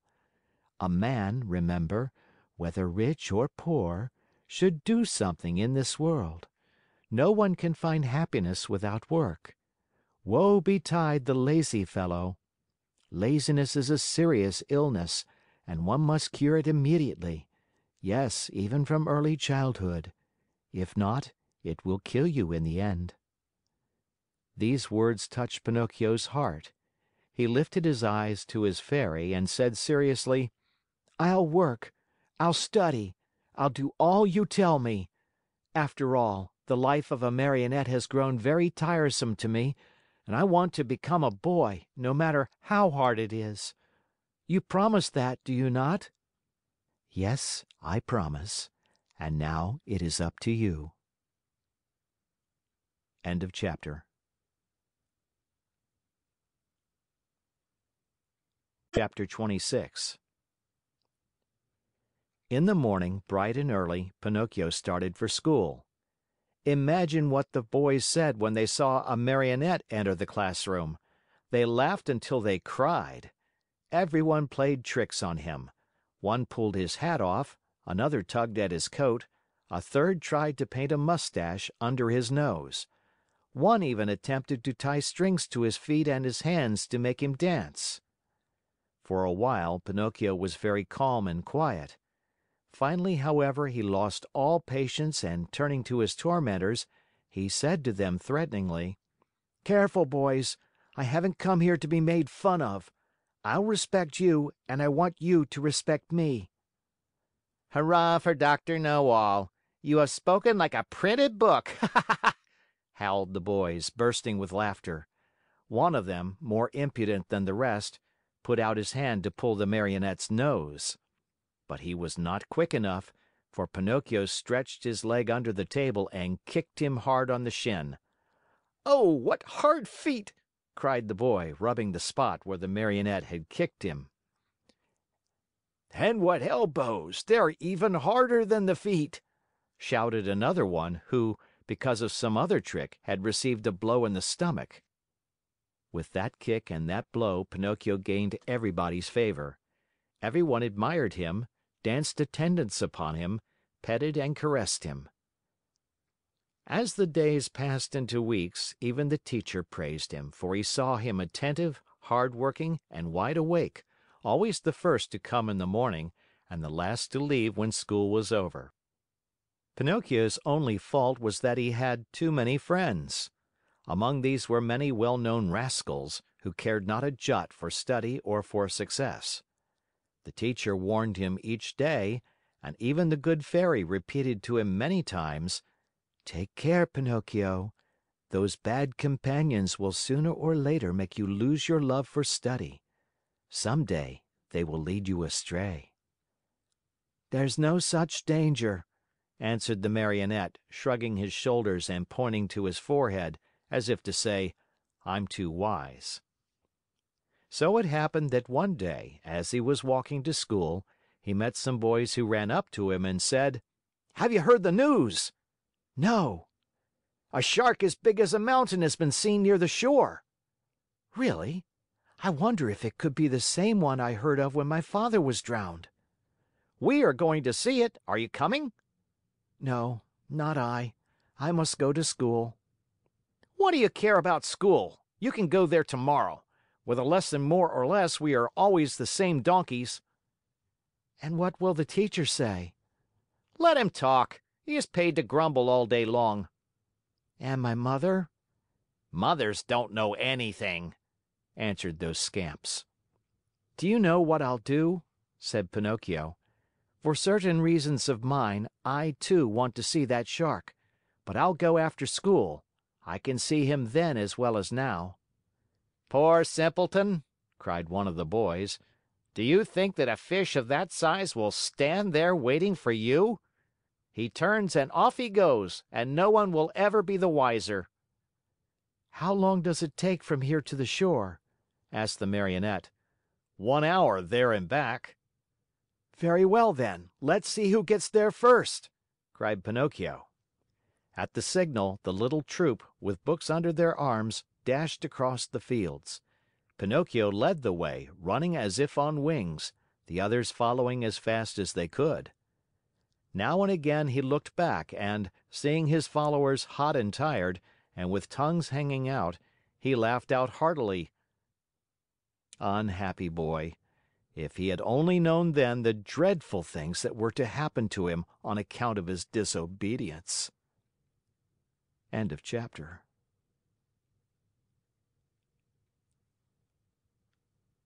Chapter 27. Going like the wind, Pinocchio took but a very short time to reach the shore. He glanced all about him, but there was no sign of a shark. The sea was as smooth as glass. "Hey there, boys! Where's that shark?" he asked, turning to his playmates. "He may have gone for his breakfast," said one of them, laughing. "Or perhaps he went to bed for a little nap," said another, laughing also. From the answers and the laughter which followed them, Pinocchio understood that the boys had played a trick on him. "What now?" he said angrily to them. "What's the joke?" "Oh, the joke's on you!" cried his tormentors, laughing more heartily than ever and dancing gaily around the Marionette. "And that is?" "That we have made you stay out of school to come with us. Aren't you ashamed of being such a goody-goody and studying so hard? You never have a bit of enjoyment." "And what is it to you if I do study?" "What does the teacher think of us, you mean?" Why? Don't you see? If you study and we don't, we pay for it. After all, it's only fair to look out for ourselves. What do you want me to do? Hate school and books and teachers as we all do. They are your worst enemies, you know, and they like to make you as unhappy as they can. And if I go on studying, what will you do to me? You'll pay for it. Really, you amuse me, answered the Marionette, nodding his head. Hey, Pinocchio, cried the tallest of them all, that will do. We are tired of hearing you bragging about yourself, you little turkey cock. You may not be afraid of us, but remember we are not afraid of you either. You are alone, you know, and we are 7. Like the 7 sins, said Pinocchio, still laughing. Did you hear that? He has insulted us all. He has called us sins. Pinocchio, apologize for that or look out. Cuckoo, said the Marionette, mocking them with his thumb to his nose. You'll be sorry. Cuckoo. We'll whip you soundly. Cuckoo. You'll go home with a broken nose. Cuckoo. Very well, then. Take that and keep it for your supper, cried out the boldest of his tormentors. And with the words he gave Pinocchio a terrible blow on the head. Pinocchio answered with another blow, and that was the signal for the beginning of the fray. In a few moments the fight raged hot and heavy on both sides. Pinocchio, although alone, defended himself bravely. With those 2 wooden feet of his, he worked so fast that his opponents kept at a respectful distance. Wherever they landed, they left their painful mark, and the boys could only run away and howl. Enraged at not being able to fight the Marionette at close quarters, they started to throw all kinds of books at him. Readers, geographies, histories, grammars flew in all directions. But Pinocchio was keen of eye and swift of movement, and the books only passed over his head, landed in the sea, and disappeared. The fish, thinking they might be good to eat, came to the top of the water in great numbers. Some took a nibble, some took a bite, but no sooner had they tasted a page or two than they spat them out with a wry face, as if to say, "What a horrid taste! Our own food is so much better." Meanwhile, the battle waxed more and more furious. At the noise, a large crab crawled slowly out of the water, and with a voice that sounded like a trombone suffering from a cold, he cried out, "Stop fighting, you rascals! These battles between boys rarely end well. Trouble is sure to come to you." Poor Crab! He might as well have spoken to the wind. Instead of listening to his good advice, Pinocchio turned to him and said as roughly as he knew how, "Keep quiet, ugly Gab. It would be better for you to chew a few cough drops to get rid of that cold you have. Go to bed and sleep. You will feel better in the morning." In the meantime, the boys, having used all their books, looked around for new ammunition. Seeing Pinocchio's bundle lying idle nearby, they somehow managed to get hold of it. One of the books was a very large volume, an arithmetic text, heavily bound in leather. It was Pinocchio's pride. Among all his books, he liked that one the best. Thinking it would make a fine missile, one of the boys took hold of it and threw it with all his strength at Pinocchio's head. But instead of hitting the Marionette, the book struck one of the other boys, who, as pale as a ghost, cried out faintly, "Oh, Mother, help! I'm dying!" and fell senseless to the ground. At the sight of that pale little corpse, the boys were so frightened that they turned tail and ran. In a few moments, all had disappeared. All except Pinocchio. Although scared to death by the horror of what had been done, he ran to the sea and soaked his handkerchief in the cool water, and with it bathed the head of his poor little schoolmate. Sobbing bitterly, he called to him, saying, "Eugene! My poor Eugene! Open your eyes and look at me! Why don't you answer? I was not the one who hit you, you know. Believe me, I didn't do it." Open your eyes, Eugene. If you keep them shut, I'll die too. Oh, dear me, how shall I ever go home now? How shall I ever look at my little mother again? What will happen to me? Where shall I go? Where shall I hide?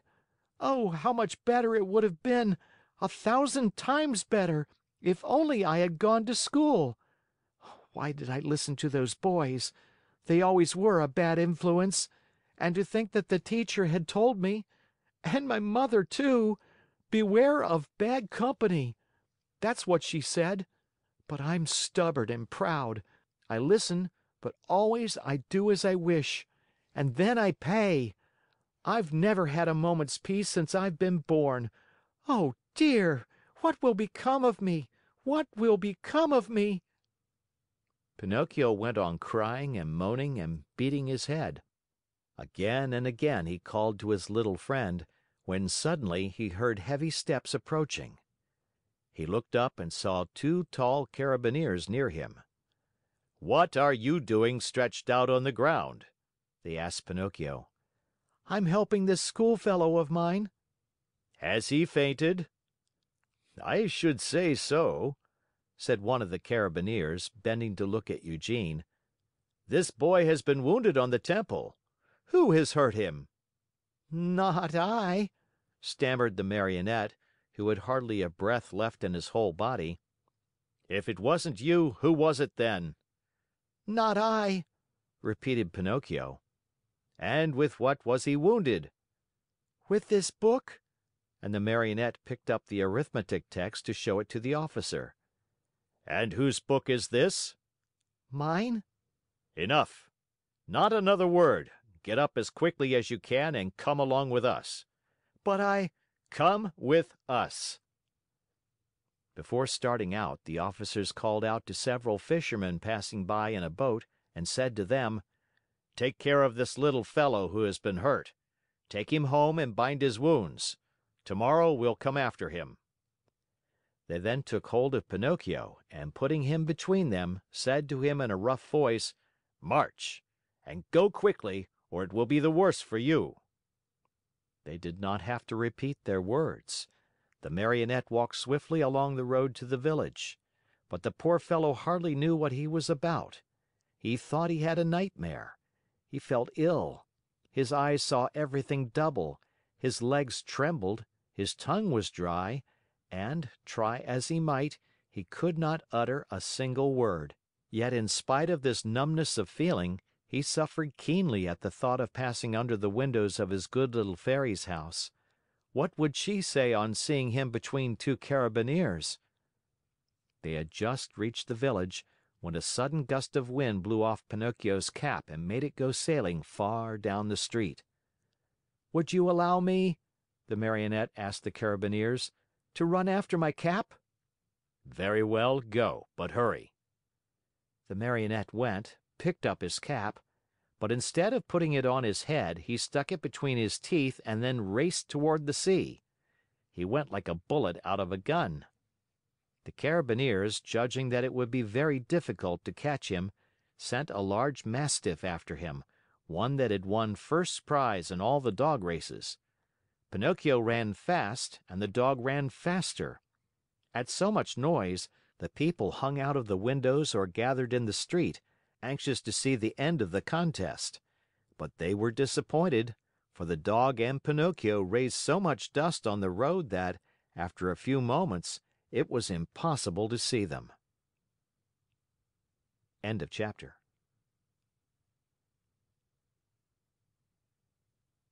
Chapter 28. During that wild chase, Pinocchio lived through a terrible moment when he almost gave himself up as lost. This was when Alidoro, that was the Mastiff's name, in a frenzy of running, came so near that he was on the very point of reaching him.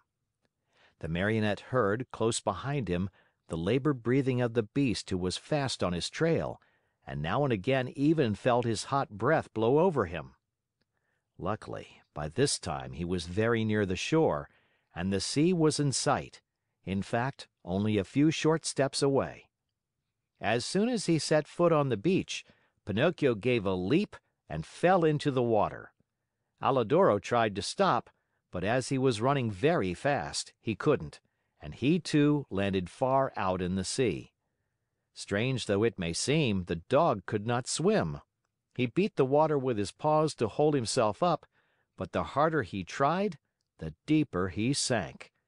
As he stuck his head out once more, the poor fellow's eyes were bulging, and he barked out wildly, "I drown! I drown!" "Drown!" answered Pinocchio from afar, happy at his escape. Help, Pinocchio! Dear little Pinocchio! Save me from death!" At those cries of suffering, the Marionette, who after all had a very kind heart, was moved to compassion. He turned toward the poor animal and said to him, "But if I help you, will you promise not to bother me again by running after me?" "I promise! I promise! Only hurry, for if you wait another second, I'll be dead and gone!" Pinocchio hesitated still another minute. Then, remembering how his father had often told him that a kind deed is never lost, he swam to Alidoro and, catching hold of his tail, dragged him to the shore. The poor dog was so weak he could not stand. He had swallowed so much salt water that he was swollen like a balloon. However, Pinocchio, not wishing to trust him too much, threw himself once again into the sea. As he swam away, he called out, "Goodbye, Alidoro. Good luck, and remember me to the family." "Goodbye, little Pinocchio," answered the dog. "A thousand thanks for having saved me from death. You did me a good turn, and in this world what is given is always returned. If the chance comes, I shall be there." Pinocchio went on swimming close to shore. At last he thought he had reached a safe place. Glancing up and down the beach, he saw the opening of a cave out of which rose a spiral of smoke. "In that cave," he said to himself, "there must be a fire. So much the better. I'll dry my clothes and warm myself, and then, well..." His mind made up, Pinocchio swam to the rocks, but as he started to climb, he felt something under him lifting him up higher and higher. He tried to escape, but he was too late. To his great surprise, he found himself in a huge net, amid a crowd of fish of all kinds and sizes, who were fighting and struggling desperately to free themselves. At the same time, he saw a fisherman come out of the cave, a fisherman so ugly that Pinocchio thought he was a sea monster. In place of hair, his head was covered by a thick bush of green grass. Green was the skin of his body, green were his eyes, green was the long, long beard that reached down to his feet. He looked like a giant lizard with legs and arms. When the fisherman pulled the net out of the sea, he cried out joyfully, "Blessed Providence! Once more I'll have a fine meal of fish." "Thank heaven I'm not a fish," said Pinocchio to himself, trying with these words to find a little courage. The fisherman took the net and the fish to the cave, a dark, gloomy, smoky place. In the middle of it, a pan full of oil sizzled over a smoky fire, sending out a repelling odor of tallow that took away one's breath. "Now, let us see what kind of fish we have caught today," said the green fisherman. He put a hand as big as a spade into the net and pulled out a handful of mullets. "Fine mullets, these," he said, after looking at them and smelling them with pleasure. After that, he threw them into a large empty tub. Many times he repeated this performance. As he pulled each fish out of the net, his mouth watered with the thought of the good dinner coming, and he said, "Fine fish, these bass. Very tasty, these whitefish. Delicious flounders, these. What splendid crabs! And these dear little anchovies with their heads still on." As you can well imagine, the bass, the flounders, the whitefish, and even the little anchovies all went together into the tub to keep the mullets company. The last to come out of the net was Pinocchio. As soon as the Fisherman pulled him out, his green eyes opened wide with surprise, and he cried out in fear, "What kind of fish is this? I don't remember ever eating anything like it."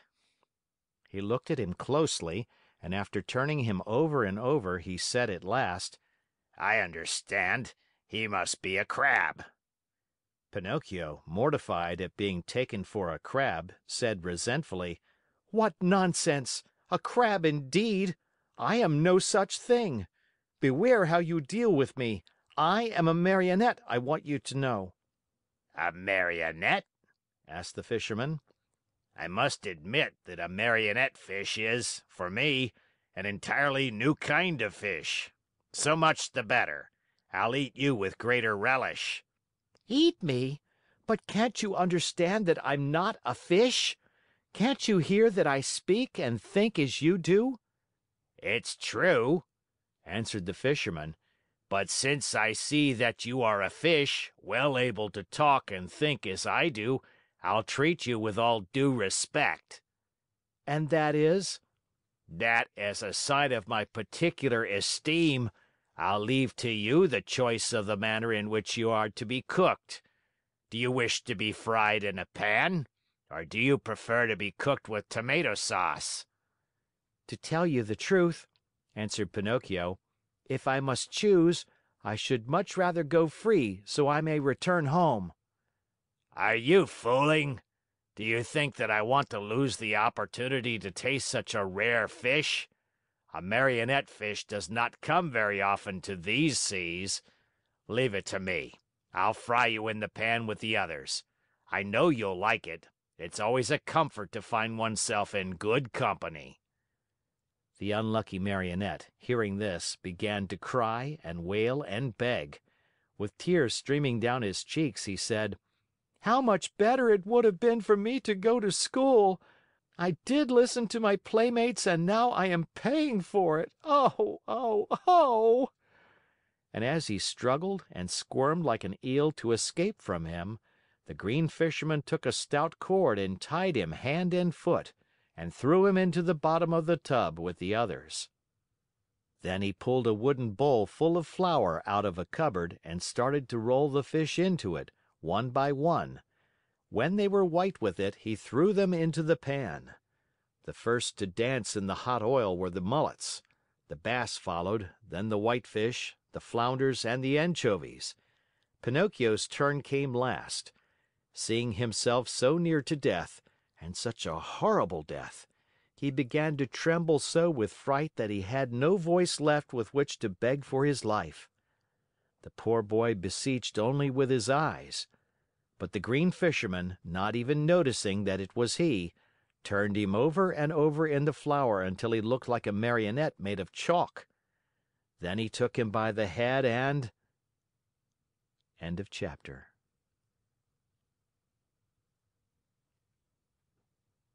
Chapter 29. Mindful of what the Fisherman had said, Pinocchio knew that all hope of being saved had gone. He closed his eyes and waited for the final moment. Suddenly, a large dog, attracted by the odor of the boiling oil, came running into the cave. "Get out!" cried the Fisherman threateningly, and still holding on to the Marionette, who was all covered with flour. But the poor dog was very hungry, and whining and wagging his tail, he tried to say, "Give me a bite of the fish and I'll go in peace." "Get out, I say!" repeated the Fisherman. And he drew back his foot to give the dog a kick. Then the dog, who, being really hungry, would take no refusal, turned in a rage toward the Fisherman and bared his terrible fangs. And at that moment a pitiful little voice was heard saying, "Save me, Alidoro! If you don't, I fry!" The dog immediately recognized Pinocchio's voice. Great was his surprise to find that the voice came from the little flour-covered bundle that the Fisherman held in his hand. Then what did he do? With one great leap, he grasped that bundle in his mouth, and, holding it lightly between his teeth, ran through the door and disappeared like a flash.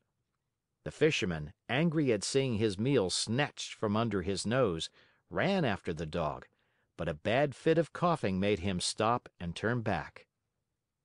Meanwhile, Alidoro, as soon as he had found the road which led to the village, stopped and dropped Pinocchio softly to the ground. "How much I do thank you!" said the Marionette. It is not necessary," answered the Dog. "You saved me once, and what is given is always returned. We are in this world to help one another." "But how did you get in that cave?" "I was lying here on the sand, more dead than alive, when an appetizing odor of fried fish came to me. That odor tickled my hunger and I followed it. Oh, if I had come a moment later!" "Don't speak about it," wailed Pinocchio, still trembling with fright. "Don't say a word. If you had come a moment later, I would be fried, eaten, and digested by this time. Brrr! I shiver at the mere thought of it." Alidoro laughingly held out his paw to the Marionette, who shook it heartily, feeling that now he and the Dog were good friends. Then they bid each other good bye, and the Dog went home.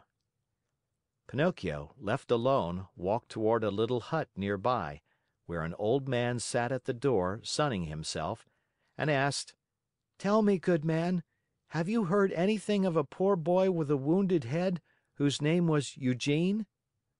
The boy was brought to this hut, and now—" "Now he is dead?" Pinocchio interrupted sorrowfully. No, he is now alive, and he is already returned home." "Really? Really?" cried the Marionette, jumping around with joy. "Then the wound was not serious?" "But it might have been, and even mortal," answered the old man, "for a heavy book was thrown at his head." "And who threw it?" "A schoolmate of his, a certain Pinocchio." "And who is this Pinocchio?" asked the Marionette, feigning ignorance. "They say he is a mischief maker, a tramp, a street urchin." "Calumnies! All calumnies!" "Do you know this Pinocchio?" "By sight," answered the Marionette. "And what do you think of him?" asked the old man. "I think he's a very good boy, fond of study, obedient, kind to his father and to his whole family." As he was telling all these enormous lies about himself, Pinocchio touched his nose and found it twice as long as it should be. Scared out of his wits, he cried out: "Don't listen to me, good man! All the wonderful things I have said are not true at all. I know Pinocchio well, and he is indeed a very wicked fellow, lazy and disobedient, who instead of going to school, runs away with his playmates to have a good time." At this speech, his nose returned to its natural size. "Why are you so pale?" the old man asked suddenly. "Let me tell you. Without knowing it, I rubbed myself against a newly painted wall," he lied, ashamed to say that he had been made ready for the frying pan. "What have you done with your coat and your hat and your breeches?" "I met thieves and they robbed me. Tell me, my good man, have you not perhaps a little suit to give me so that I may go home?" "My boy, as for clothes, I have only a bag in which I keep hops. If you want it, take it, there it is." Pinocchio did not wait for him to repeat his words. He took the bag, which happened to be empty, and after cutting a big hole at the top and two at the sides, he slipped into it as if it were a shirt. Lightly clad as he was, he started out toward the village. Along the way he felt very uneasy. In fact, he was so unhappy that he went along taking 2 steps forward and 1 back, and as he went he said to himself: "How shall I ever face my good little Fairy?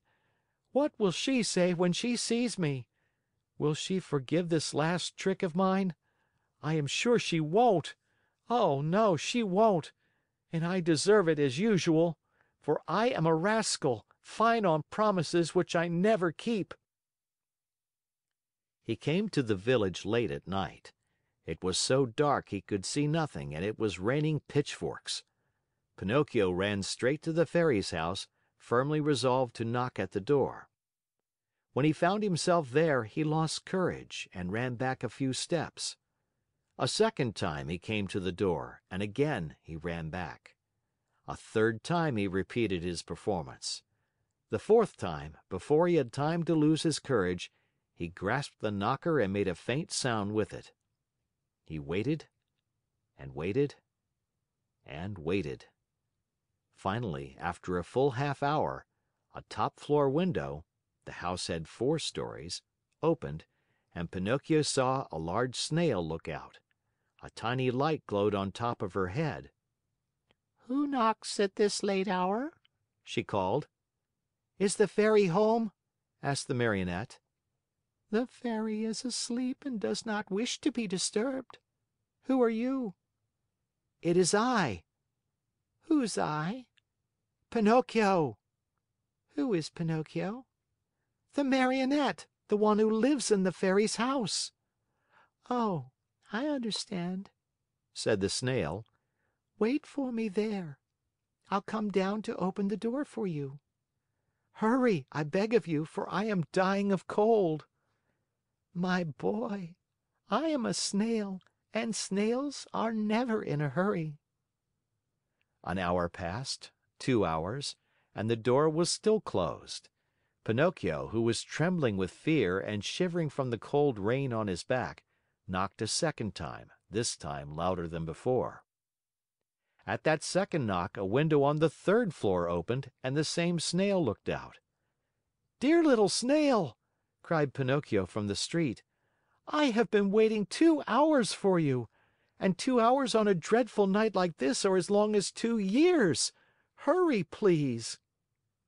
"My boy," answered the Snail in a calm, peaceful voice, "my dear boy, I am a snail, and snails are never in a hurry." And the window closed. A few minutes later midnight struck, then 1 o'clock, 2 o'clock, and the door still remained closed. Then Pinocchio, losing all patience, grabbed the knocker with both hands, fully determined to awaken the whole house and street with it. As soon as he touched the knocker, however, it became an eel and wiggled away into the darkness. "Really," cried Pinocchio, blind with rage, "if the knocker is gone, I can still use my feet." He stepped back and gave the door a most solemn kick.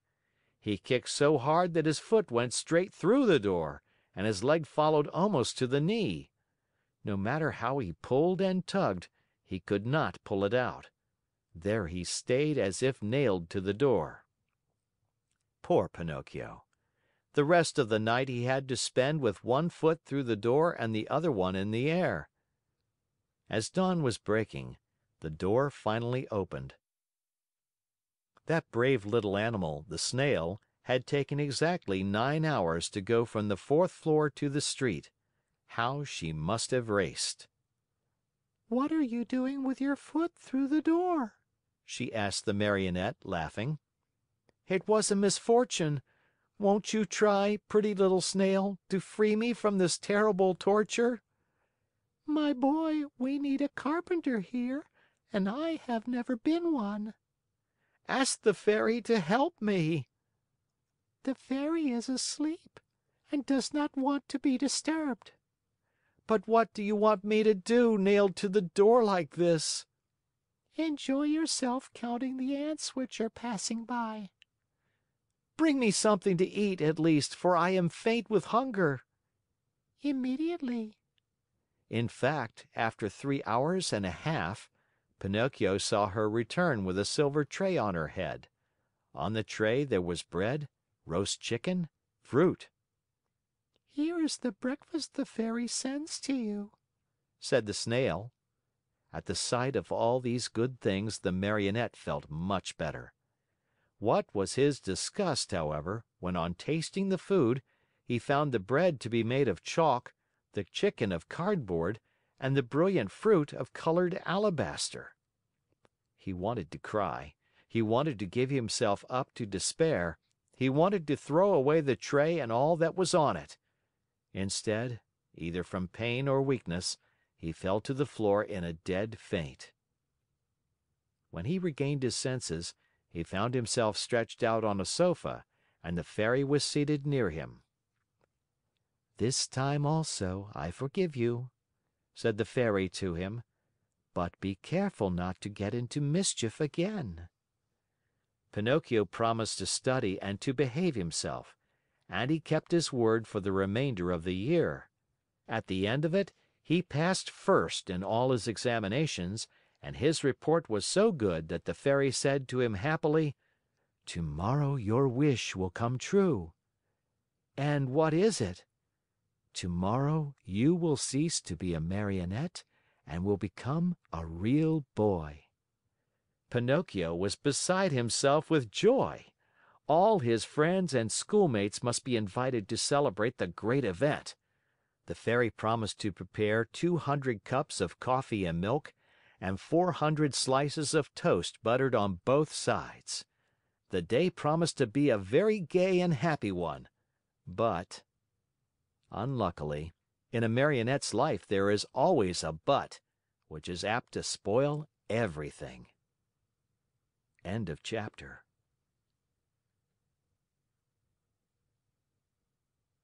Chapter 30.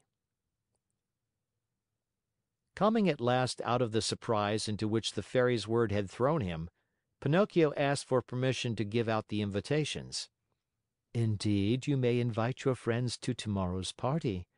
Only remember to return home before dark. Do you understand?"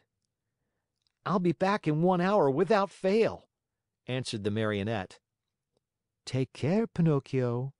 Boys give promises very easily, but they as easily forget them." "But I am not like those others. When I give my word, I keep it." "We shall see. In case you do disobey, you will be the one to suffer, not anyone else." "Why?" "Because boys who do not listen to their elders always come to grief." "I certainly have," said Pinocchio, "but from now on I obey." "We shall see if you are telling the truth." Without adding another word, the Marionette bade the good Fairy good bye, and singing and dancing, he left the house. In a little more than an hour, all his friends were invited. Some accepted quickly and gladly. Others had to be coaxed, but when they heard that the toast was to be buttered on both sides, they all ended by accepting the invitation with the words, "We'll come to please you." Now it must be known that, among all his friends, Pinocchio had one whom he loved most of all. The boy's real name was Romeo, but everyone called him Lampwick, for he was long and thin and had a woebegone look about him. Lampwick was the laziest boy in the school and the biggest mischief maker, but Pinocchio loved him dearly. That day, he went straight to his friend's house to invite him to the party, but Lampwick was not at home. He went a second time, and again a third, but still without success.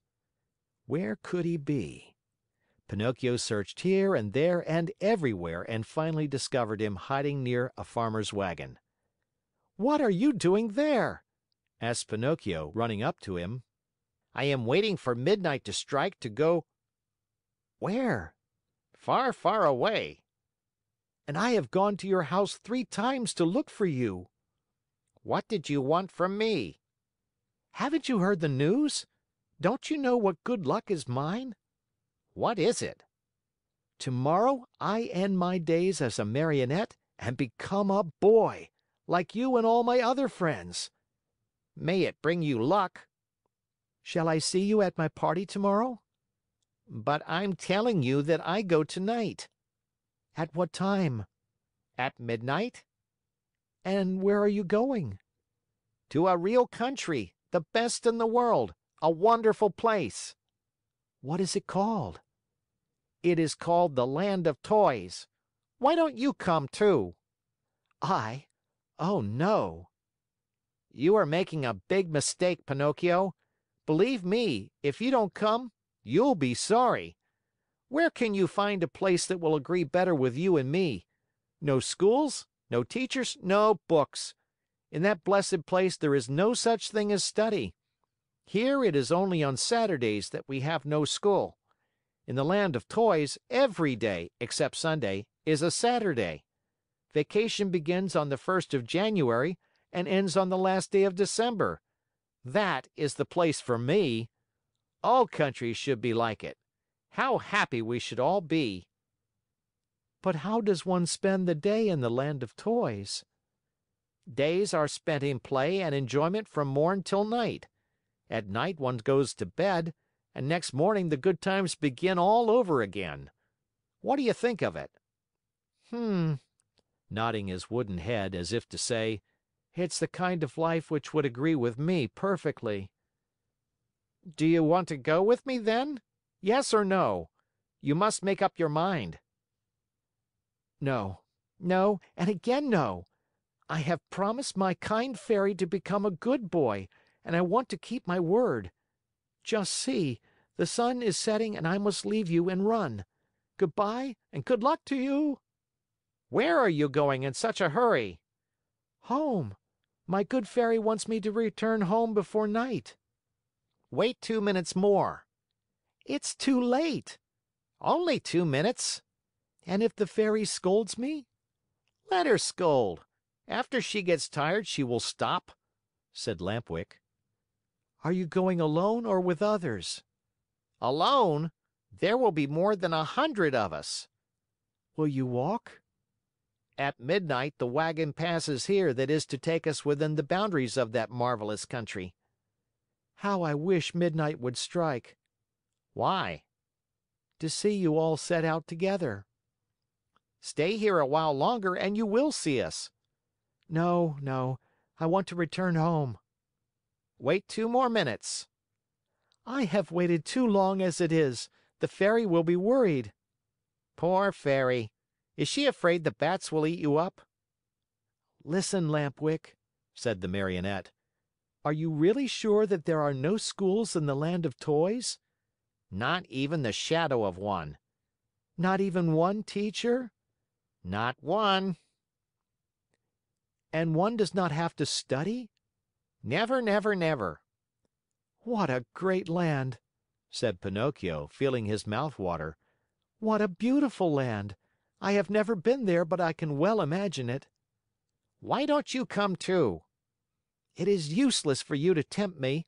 I told you I promised my good fairy to behave myself, and I am going to keep my word. Goodbye then, and remember me to the grammar schools, to the high schools, and even to the colleges, if you meet them on the way. Goodbye, Lampwick. Have a pleasant trip, enjoy yourself, and remember your friends once in a while. With these words, the Marionette started on his way home. Turning once more to his friend, he asked him, "But are you sure that, in that country, each week is composed of 6 Saturdays and 1 Sunday?" Very sure. And that vacation begins on the 1st of January and ends on the 31st of December? Very, very sure. What a great country, repeated Pinocchio, puzzled as to what to do. Then, in sudden determination, he said hurriedly, "Goodbye for the last time, and good luck." Goodbye. How soon will you go? Within 2 hours. What a pity. If it were only 1 hour, I might wait for you. And the fairy? By this time I'm late, and 1 hour more or less makes very little difference. Poor Pinocchio. And if the fairy scolds you? Oh, I'll let her scold. After she gets tired, she will stop. In the meantime, the night became darker and darker. All at once in the distance a small light flickered. A queer sound could be heard, soft as a little bell, and faint and muffled like the buzz of a faraway mosquito. "There it is!" cried Lampwick, jumping to his feet. "What?" whispered Pinocchio. "The wagon which is coming to get me. For the last time, are you coming or not?" "But is it really true that in that country boys never have to study?" "Never, never, never." "What a wonderful, beautiful, marvelous country! Oh. End of chapter.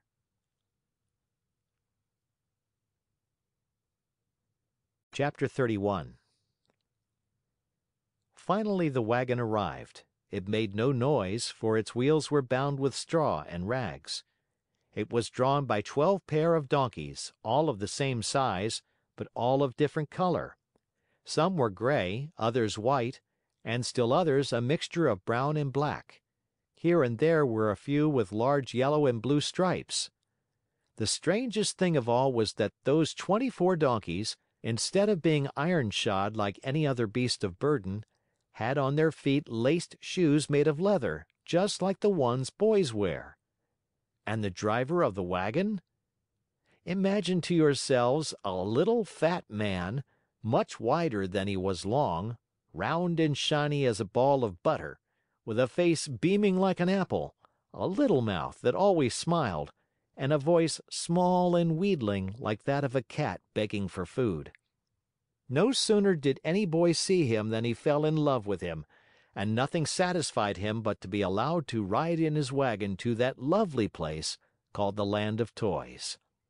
In fact, the wagon was so closely packed with boys of all ages that it looked like a box of sardines.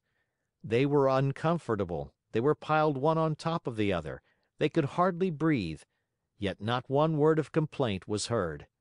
The thought that in a few hours they would reach a country where there were no schools, no books, no teachers, made these boys so happy that they felt neither hunger, nor thirst, nor sleep, nor discomfort. No sooner had the wagon stopped than the little fat man turned to Lampwick. With bows and smiles, he asked in a wheedling tone, "Tell me, my fine boy, do you also want to come to my wonderful country?" Indeed I do. "But I warn you, my little dear, there's no more room in the wagon. It is full."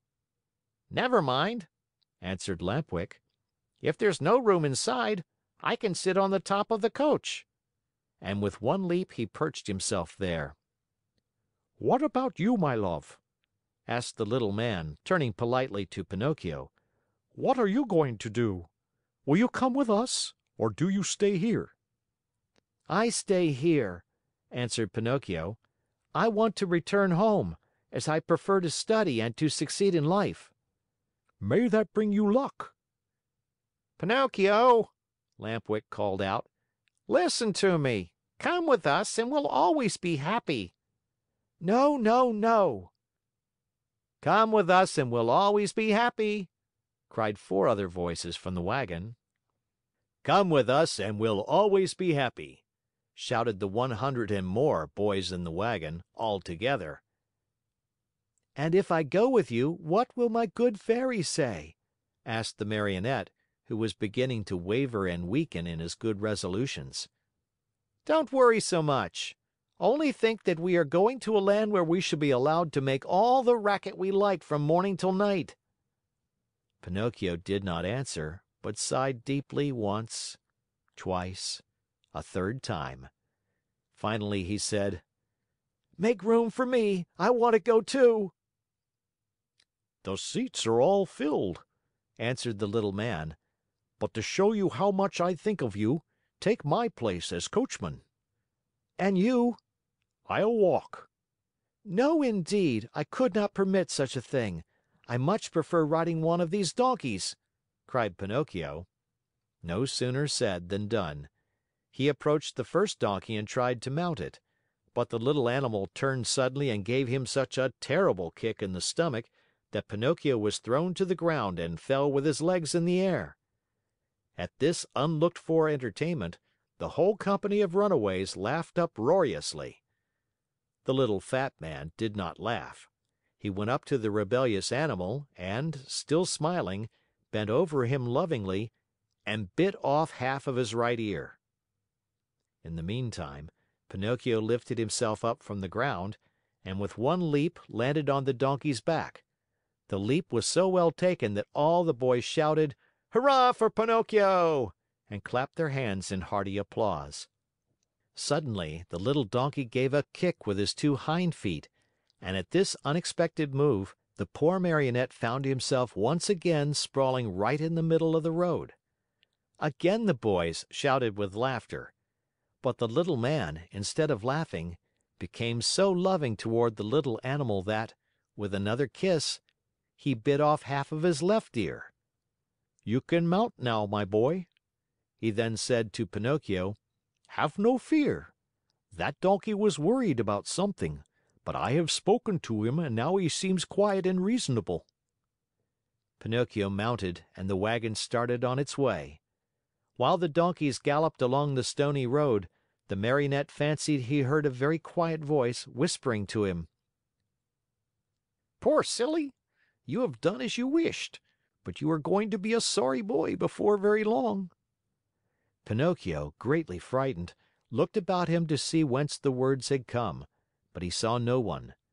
The donkeys galloped, the wagon rolled on smoothly, the boys slept, Lampwick snored like a dormouse, and the little fat man sang sleepily between his teeth.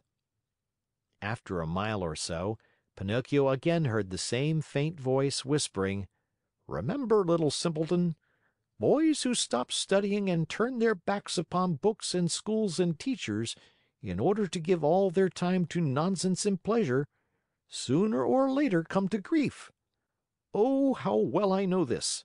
How well I can prove it to you!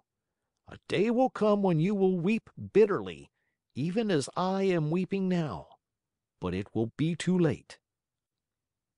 At these whispered words, the Marionette grew more and more frightened. He jumped to the ground, ran up to the donkey on whose back he had been riding, and taking his nose in his hands, looked at him.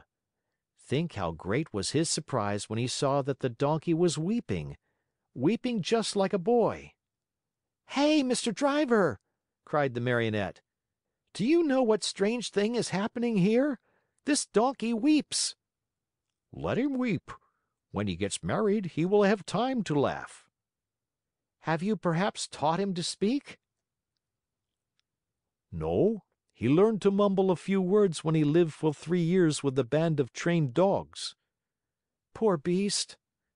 "Come, come," said the little man. "Do not lose time over a donkey that can weep. Mount quickly and let us go. The night is cool and the road is long." Pinocchio obeyed without another word. The wagon started again. Toward dawn the next morning, they finally reached that much longed for country, the land of toys. This great land was entirely different from any other place in the world. Its population, large though it was composed wholly of boys. The oldest were about 14 years of age, the youngest 8. In the street there was such a racket, such shouting, such blowing of trumpets, that it was deafening. Everywhere groups of boys were gathered together. Some played at marbles, at hopscotch, at ball. Others rode on bicycles or on wooden horses. Some played at blindman's buff, others at tag. Here a group played circus, there another sang and recited. A few turned somersaults, others walked on their hands with their feet in the air. Generals in full uniform leading regiments of cardboard soldiers passed by. Laughter, shrieks, howls, catcalls, hand clapping followed this parade. One boy made a noise like a hen, another like a rooster, and a third imitated a lion in his den. All together they created such a pandemonium that it would have been necessary for you to put cotton in your ears. The squares were filled with small wooden theaters, overflowing with boys from morning till night, and on the walls of the houses, written with charcoal, were words like these: "Hurrah for the land of toys! Down with arithmetic! No more school!"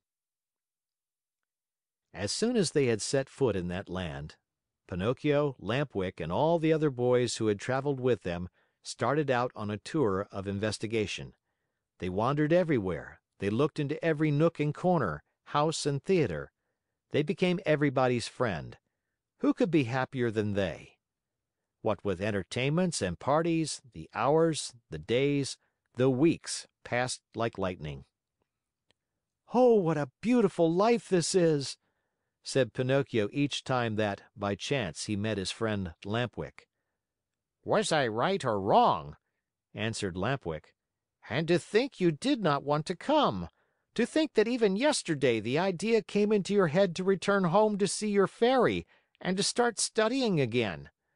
If today you are free from pencils and books and school, you owe it to me, to my advice, to my care. Do you admit it? Only true friends count, after all."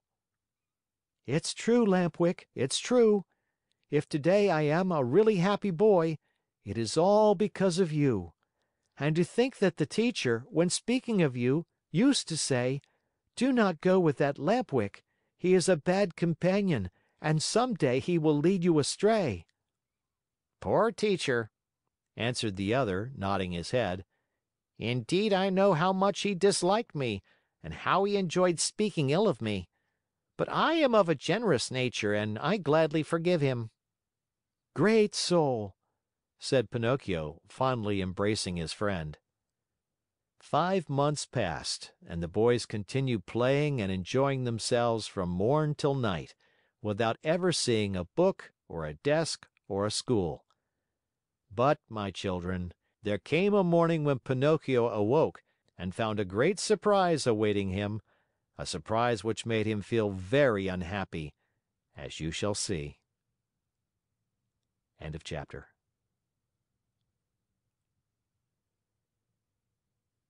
Chapter 32. Everyone, at one time or another, has found some surprise awaiting him. Of the kind which Pinocchio had on that eventful morning of his life, there are but few. What was it? I will tell you, my dear little readers.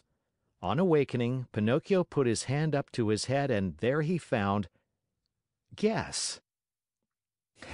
He found that, during the night, his ears had grown at least 10 full inches.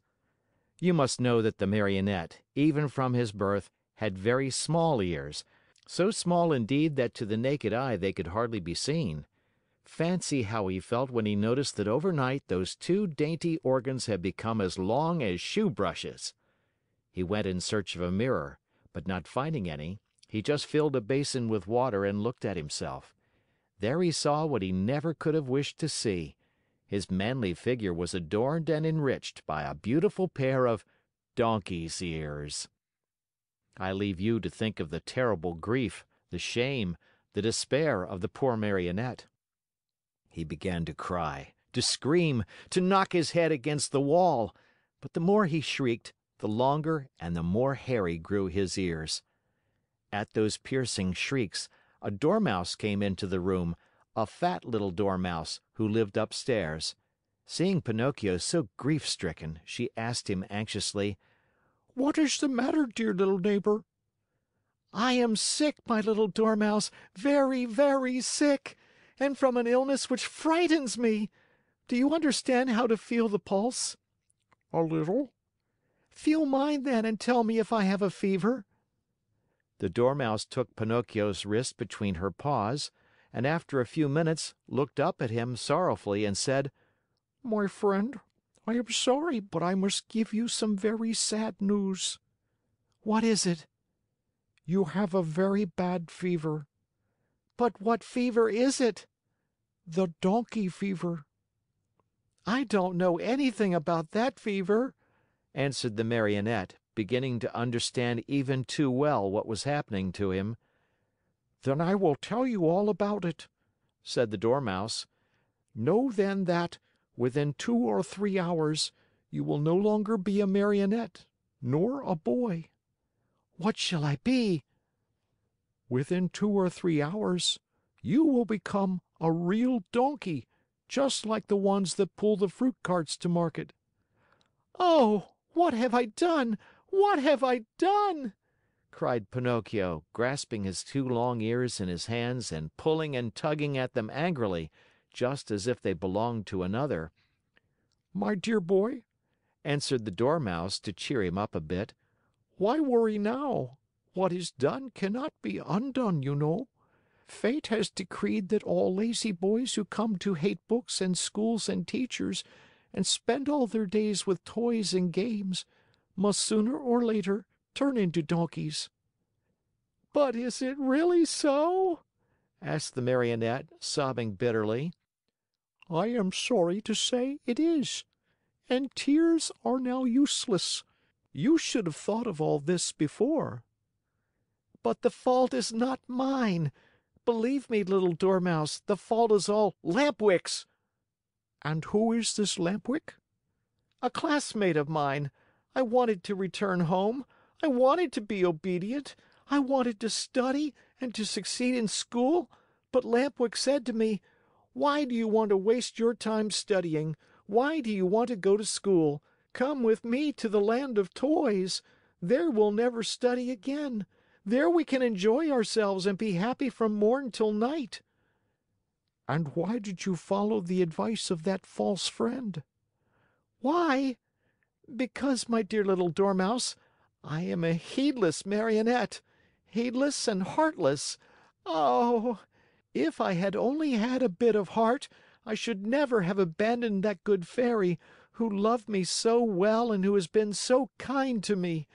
And by this time, I should no longer be a Marionette. I should have become a real boy, like all these friends of mine. Oh, if I meet Lampwick, I am going to tell him what I think of him, and more too." After this long speech, Pinocchio walked to the door of the room, but when he reached it, remembering his donkey ears, he felt ashamed to show them to the public and turned back. He took a large cotton bag from a shelf, put it on his head, and pulled it far down to his very nose. Thus adorned, he went out. He looked for Lampwick everywhere, along the streets, in the squares, inside the theaters, everywhere, but he was not to be found. He asked everyone whom he met about him, but no one had seen him. In desperation, he returned home and knocked at the door. "Who is it?" asked Lampwick from within. "It is I," answered the Marionette. "Wait a minute." After a full half hour, the door opened. Another surprise awaited Pinocchio. There in the room stood his friend, with a large cotton bag on his head pulled far down to his very nose. At the sight of that bag, Pinocchio felt slightly happier and thought to himself, "My friend must be suffering from the same sickness that I am. I wonder if he, too, has donkey fever." But pretending he had seen nothing, he asked with a smile, "How are you, my dear Lampwick?" "Very well. Like a mouse in a Parmesan cheese." "Is that really true?" "Why should I lie to you?" "I beg your pardon, my friend, but why then are you wearing that cotton bag over your ears?" "The doctor has ordered it because one of my knees hurts.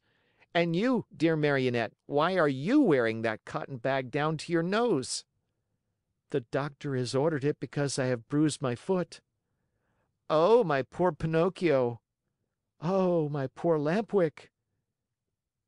An embarrassingly long silence followed these words, during which time the two friends looked at each other in a mocking way. Finally, the Marionette, in a voice sweet as honey and soft as a flute, said to his companion: "Tell me, Lampwick, dear friend, have you ever suffered from an earache?" "Never. And you?" "Never. Still, since this morning my ear has been torturing me." "So has mine." "Yours too? And which ear is it?" "Both of them. And yours?" "Both of them too. I wonder if it could be the same sickness." "I'm afraid it is." "Will you do me a favor, Lampwick?" "Gladly, with my whole heart." "Will you let me see your ears?" "Why not? But before I show you mine, I want to see yours, dear Pinocchio." "No, you must show yours first." "No, my dear, yours first, then mine." "Well then," said the Marionette, "let us make a contract." "Let's hear the contract." "Let us take off our caps together, all right?" "All right." "Ready then." Pinocchio began to count. 1, 2, 3. At the word 3, the two boys pulled off their caps and threw them high in the air. And then a scene took place which is hard to believe, but it is all too true. The Marionette and his friend Lampwick, when they saw each other both stricken by the same misfortune, instead of feeling sorrowful and ashamed, began to poke fun at each other, and after much nonsense, they ended by bursting out into hearty laughter. They laughed and laughed and laughed again, laughed till they ached, laughed till they cried. But all of a sudden Lampwick stopped laughing. He tottered and almost fell. Pale as a ghost, he turned to Pinocchio and said, "Help! Help, Pinocchio!" "What is the matter?" "Oh, help me! I can no longer stand up." "I can't either!" cried Pinocchio, and his laughter turned to tears as he stumbled about helplessly. They had hardly finished speaking when both of them fell on all fours and began running and jumping around the room. As they ran, their arms turned into legs, their faces lengthened into snouts, and their backs became covered with long gray hairs.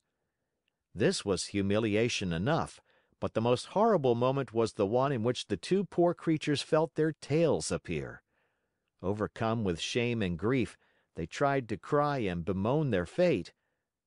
But what is done can't be undone. Instead of moans and cries, they burst forth into loud donkey brays, which sounded very much like "Haw, haw, haw." At that moment a loud knocking was heard at the door, and a voice called to them. "Open! I am the little man, the driver of the wagon which brought you here. Open, I say, or beware!" End of chapter.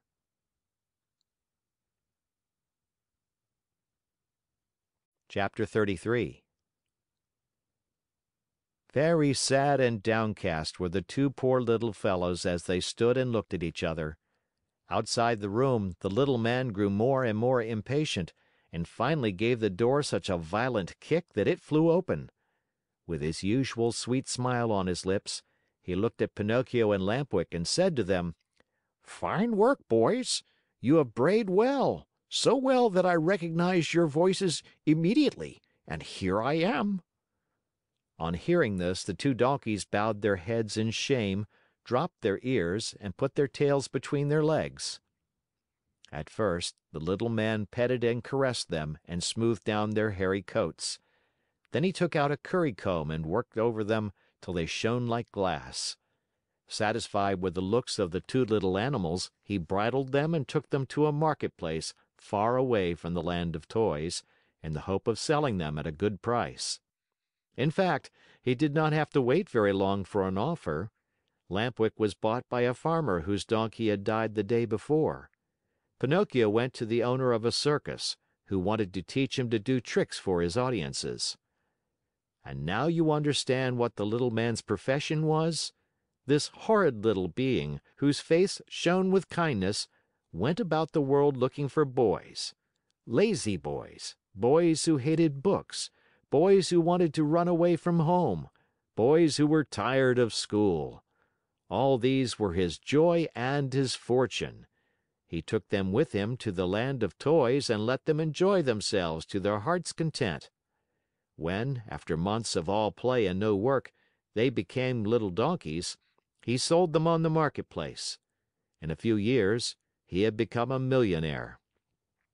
What happened to Lampwick? My dear children, I do not know. Pinocchio, I can tell you, met with great hardships even from the first day. After putting him in a stable, his new master filled his manger with straw, but Pinocchio, after tasting a mouthful, spat it out. Then the man filled the manger with hay, but Pinocchio did not like that any better. "Ah, you don't like hay either!" he cried angrily. "Wait, my pretty donkey, I'll teach you not to be so particular." Without more ado, he took a whip and gave the donkey a hearty blow across the legs. Pinocchio screamed with pain, and as he screamed, he brayed, "Yaw, yaw, yaw! I can't digest straw." "Then eat the hay," answered his master, who understood the donkey perfectly.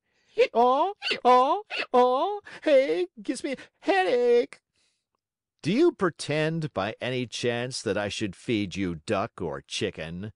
asked the man again, and angrier than ever, he gave poor Pinocchio another lashing. At that second beating, Pinocchio became very quiet and said no more. After that, the door of the stable was closed and he was left alone. It was many hours since he had eaten anything, and he started to yawn from hunger. As he yawned, he opened a mouth as big as an oven. Finally, not finding anything else in the manger, he tasted the hay. After tasting it, he chewed it well, closed his eyes, and swallowed it. "This hay is not bad," he said to himself, "but how much happier I should be if I had studied! Just now, instead of hay, I should be eating some good bread and butter. Patience." Next morning, when he awoke, Pinocchio looked in the manger for more hay, but it was all gone. He had eaten it all during the night. He tried the straw, but as he chewed away at it, he noticed to his great disappointment that it tasted neither like rice nor like macaroni. "Patience," he repeated as he chewed. "If only my misfortune might serve as a lesson to disobedient boys who refuse to study. Patience. Have patience." "Patience, indeed!" shouted his master just then, as he came into the stable.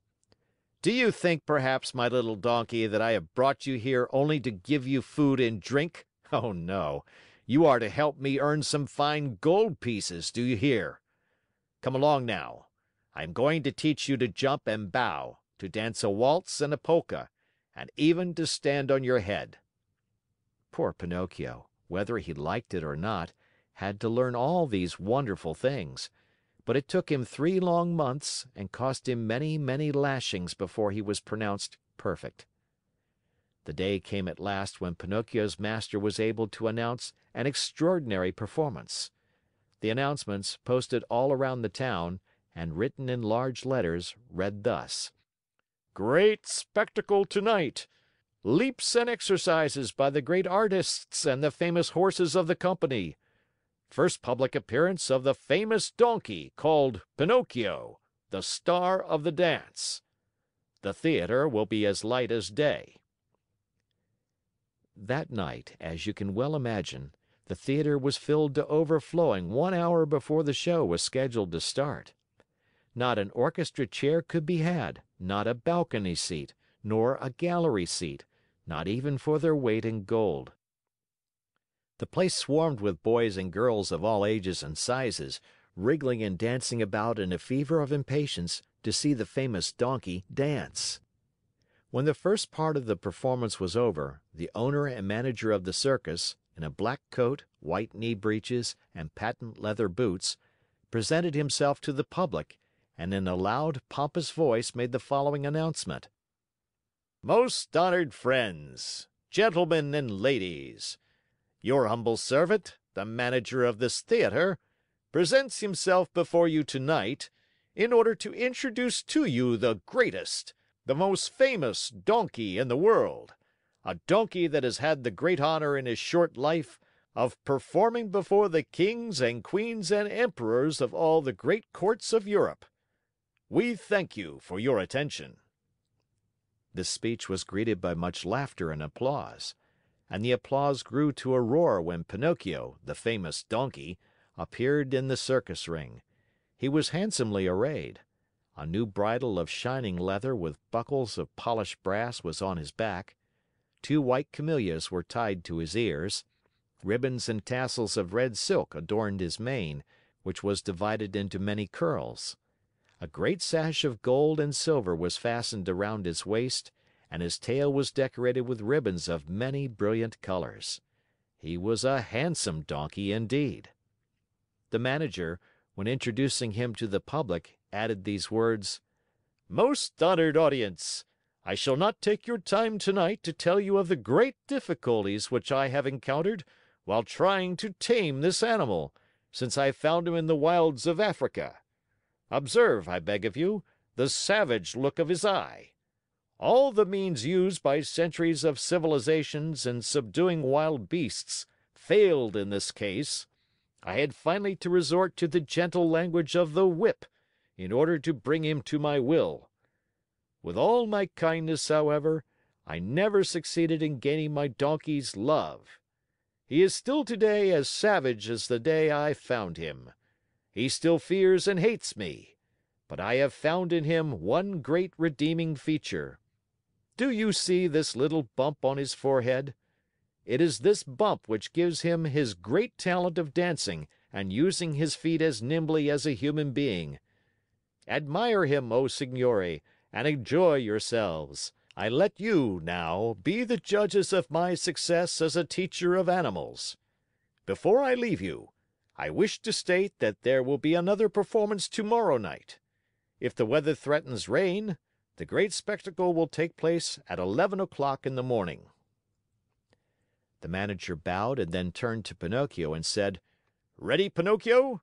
Before starting your performance, salute your audience." Pinocchio obediently bent his two knees to the ground and remained kneeling until the manager, with the crack of the whip, cried sharply, "Walk!" The donkey lifted himself on his 4 feet and walked around the ring. A few minutes passed and again the voice of the manager called, "Quick step!" And Pinocchio obediently changed his step. "Gallop!" And Pinocchio galloped. "Full speed!" And Pinocchio ran as fast as he could. As he ran, the master raised his arm and a pistol shot rang in the air. At the shot, the little donkey fell to the ground as if he were really dead. A shower of applause greeted the donkey as he arose to his feet. Cries and shouts and hand clappings were heard on all sides. At all that noise, Pinocchio lifted his head and raised his eyes.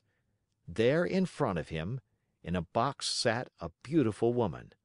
Around her neck she wore a long gold chain, from which hung a large medallion. On the medallion was painted the picture of a Marionette. "That picture is of me! That beautiful lady is my Fairy!" said Pinocchio to himself, recognizing her. He felt so happy that he tried his best to cry out, "Oh, my Fairy! Oh, my Fairy!" But instead of words, a loud braying was heard in the theater, so loud and so long that all the spectators, men, women, and children, but especially the children, burst out laughing. Then, in order to teach the donkey that it was not good manners to bray before the public, the manager hit him on the nose with the handle of the whip. The poor little donkey stuck out a long tongue and licked his nose for a long time in an effort to take away the pain. And what was his grief when, on looking up toward the boxes, he saw that the Fairy had disappeared. He felt himself fainting, his eyes filled with tears, and he wept bitterly. No one knew it, however, least of all the manager, who, cracking his whip, cried out, "Bravo, Pinocchio! Now show us how gracefully you can jump through the rings." Pinocchio tried 2 or 3 times, but each time he came near the ring, he found it more to his taste to go under it. The 4th time, at a look from his master, he leaped through it, but as he did so his hind legs caught in the ring and he fell to the floor in a heap. When he got up, he was lame and could hardly limp as far as the stable. "Pinocchio! We want Pinocchio! We want the little donkey!" cried the boys from the orchestra, saddened by the accident. No one saw Pinocchio again that evening. The next morning the veterinary, that is, the animal doctor, declared that he would be lame for the rest of his life. "What do I want with a lame donkey?" said the manager to the stable boy. "Take him to the market and sell him." When they reached the square, a buyer was soon found. "How much do you want for that little lame donkey?" he asked. $4. "I'll give you 4 cents. Don't think I'm buying him for work. I only want his skin. It looks very tough, and I can use it to make myself a drumhead. I belong to a musical band in my village, and I need a drum." I leave it to you, my dear children, to picture to yourself the great pleasure with which Pinocchio heard that he was to become a drumhead. As soon as the buyer had paid the 4 cents, the donkey changed hands. His new owner took him to a high cliff overlooking the sea, put a stone around his neck, tied a rope to one of his hind feet, gave him a push, and threw him into the water. Pinocchio sank immediately, and his new master sat on the cliff waiting for him to drown so as to skin him and make himself a drumhead. End of chapter.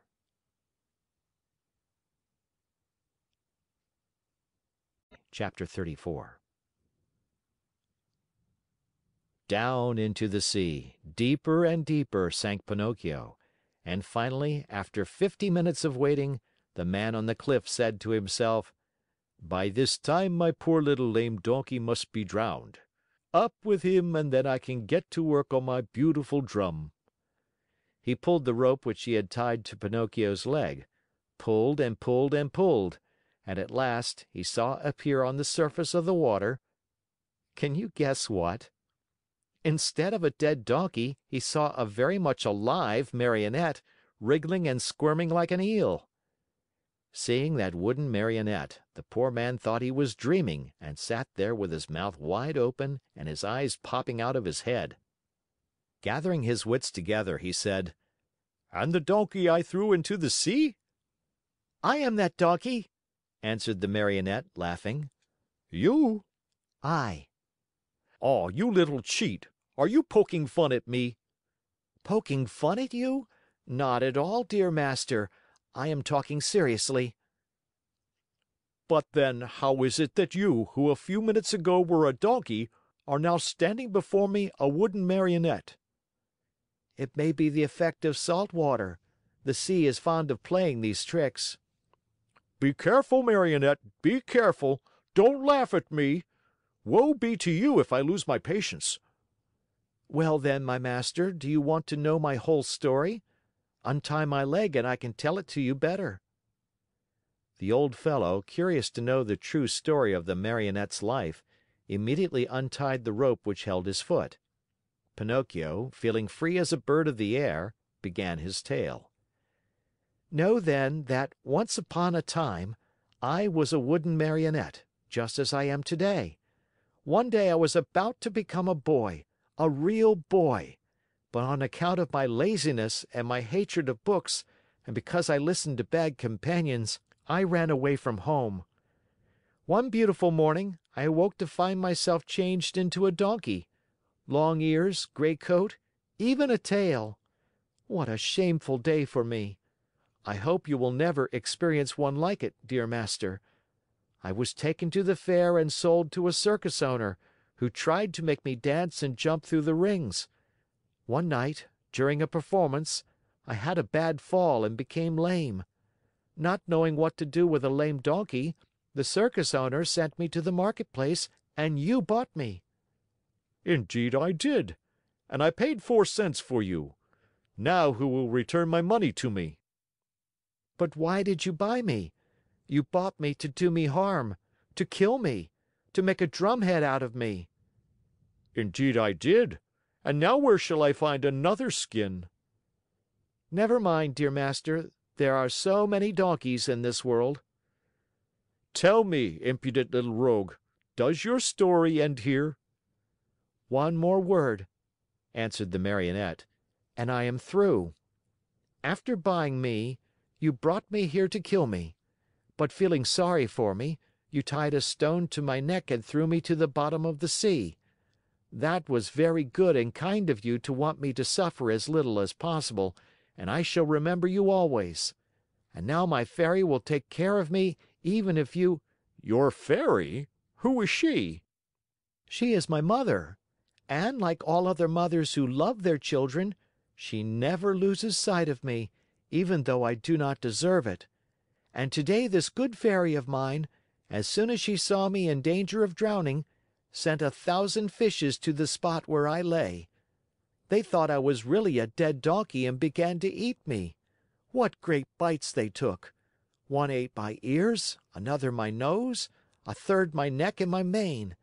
Some went at my legs and some at my back, and among the others there was one tiny fish so gentle and polite that he did me the great favor of eating even my tail."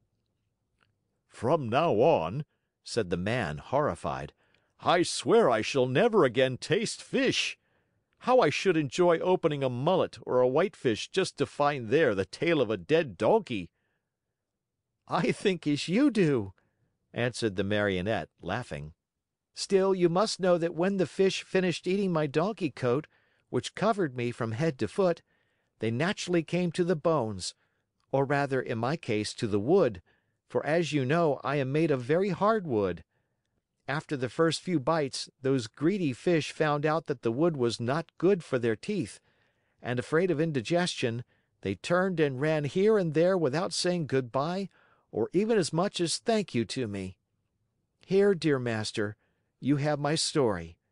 You know now why you found a Marionette and not a dead donkey when you pulled me out of the water." "I laugh at your story!" cried the man angrily. "I know that I spent 4 cents to get you, and I want my money back. Do you know what I can do? I am going to take you to the market once more and sell you as dry firewood." "Very well, sell me. I am satisfied," said Pinocchio. But as he spoke, he gave a quick leap and dived into the sea. Swimming away as fast as he could, he cried out, laughing, "Good bye, master! If you ever need a skin for your drum, remember me." He swam on and on. After a while, he turned around again and called louder than before, "Good bye, master! If you ever need a piece of good dry firewood, remember me." In a few seconds he had gone so far he could hardly be seen. All that could be seen of him was a very small black dot moving swiftly on the blue surface of the water, a little black dot which now and then lifted a leg or an arm in the air. One would have thought that Pinocchio had turned into a porpoise, playing in the sun. After swimming for a long time, Pinocchio saw a large rock in the middle of the sea, a rock as white as marble. High on the rock stood a little goat bleating and calling and beckoning to the Marionette to come to her. There was something very strange about that little goat.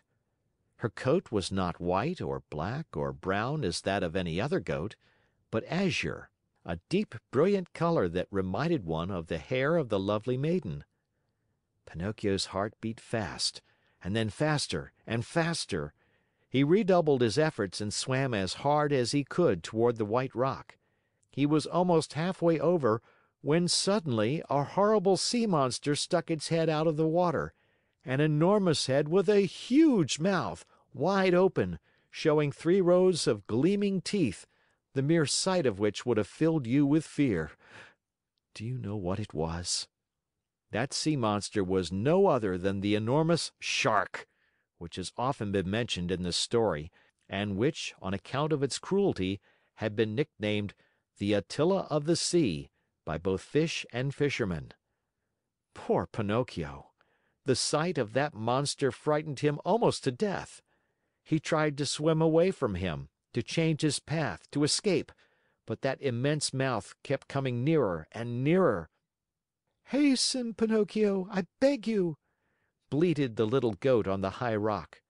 And Pinocchio swam desperately with his arms, his body, his legs, his feet. "Quick, Pinocchio, the monster is coming nearer." Pinocchio swam faster and faster, and harder and harder. "Faster, Pinocchio, the monster will get you.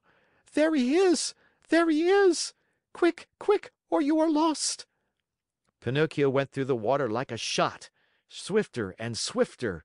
He came close to the rock. The goat leaned over and gave him one of her hoofs to help him up out of the water. Alas, it was too late! The monster overtook him and the Marionette found himself in between the rows of gleaming white teeth. Only for a moment, however, for the Shark took a deep breath and, as he breathed, he drank in the Marionette as easily as he would have sucked an egg. Then he swallowed him so fast that Pinocchio, falling down into the body of the fish, lay stunned for a half hour. When he recovered his senses, the Marionette could not remember where he was. Around him all was darkness, a darkness so deep and so black that for a moment he thought he had put his head into an inkwell. He listened for a few moments and heard nothing. Once in a while a cold wind blew on his face. At first he could not understand where that wind was coming from, but after a while he understood that it came from the lungs of the monster. I forgot to tell you that the Shark was suffering from asthma, so that whenever he breathed a storm seemed to blow. Pinocchio at first tried to be brave, but as soon as he became convinced that he was really and truly in the Shark's stomach, he burst into sobs and tears. "Help! Help!" he cried. "Oh, poor me! Won't someone come to save me?" "Who is there to help you, unhappy boy?" said a rough voice, like a guitar out of tune. "Who is talking?" asked Pinocchio, frozen with terror. "It is I, a poor tunny swallowed by the Shark at the same time as you. And what kind of a fish are you?" "I have nothing to do with fishes. I am a Marionette." "If you are not a fish, why did you let this monster swallow you?" "I didn't let him. He chased me and swallowed me without even a 'by your leave.' And now what are we to do here in the dark?" "Wait until this Shark has digested us both, I suppose." "But I don't want to be digested," shouted Pinocchio, starting to sob. "Neither do I," said the Tunny, "but I am wise enough to think that if one is born a fish, it is more dignified to die under the water than in the frying pan." "What nonsense!" cried Pinocchio. "Mine is an opinion," replied the Tunny, "and opinions should be respected." "But I want to get out of this place.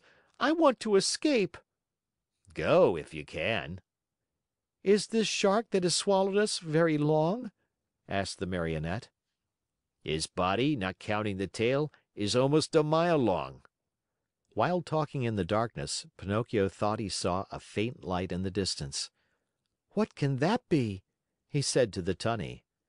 "Some other poor fish waiting as patiently as we to be digested by the Shark." "I want to see him. He may be an old fish and may know some way of escape." "I wish you all good luck, dear Marionette." "Goodbye, Tunny." "Goodbye, Marionette, and good luck." "When shall I see you again?" "Who knows? It is better not to think about it." End of chapter.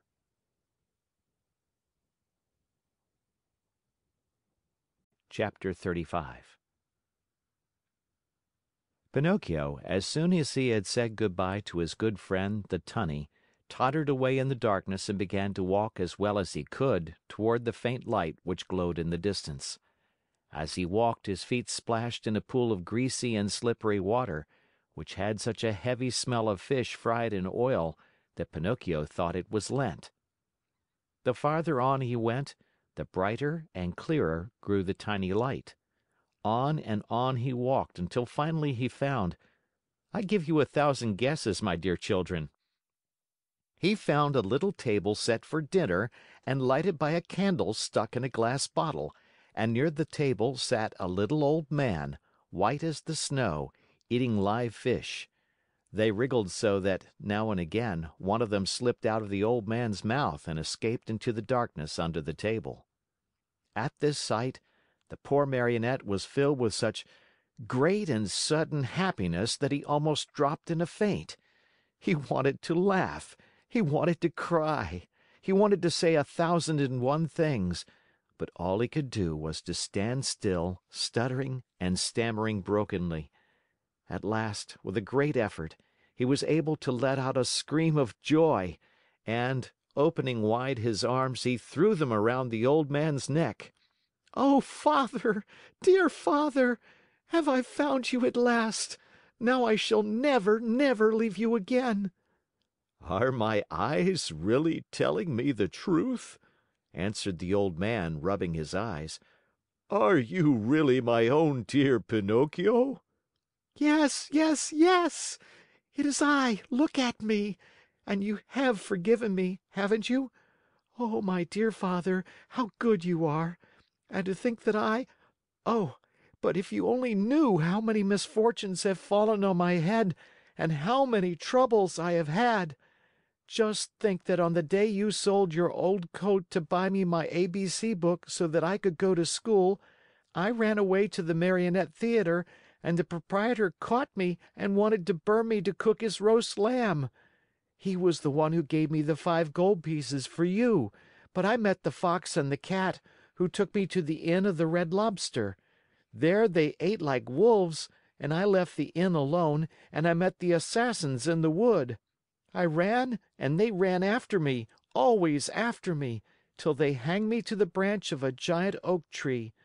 Then the Fairy of the Azure Hair sent the coach to rescue me, and the doctors, after looking at me, said, 'If he is not dead, then he is surely alive.' And then I told a lie and my nose began to grow. It grew and it grew, till I couldn't get it through the door of the room. And then I went with the fox and the cat to the Field of Wonders to bury the gold pieces. The parrot laughed at me, and instead of 2,000 gold pieces, I found none. When the judge heard I had been robbed, he sent me to jail to make the thieves happy, and when I came away, I saw a fine bunch of grapes hanging on a vine. The trap caught me, and the farmer put a collar on me and made me a watchdog. He found out I was innocent when I caught the weasels, and he let me go. The serpent with the tail that smoked started to laugh, and a vein in his chest broke, and so I went back to the fairy's house. She was dead, and the pigeon, seeing me crying, said to me, 'I have seen your father building a boat to look for you in America.' And I said to him, 'Oh, if I only had wings!' And he said to me, 'Do you want to go to your father?' And I said, 'Perhaps, but how?' And he said, 'Get on my back. I'll take you there.' We flew all night long, and next morning the fishermen were looking toward the sea, crying, 'There is a poor little man drowning.'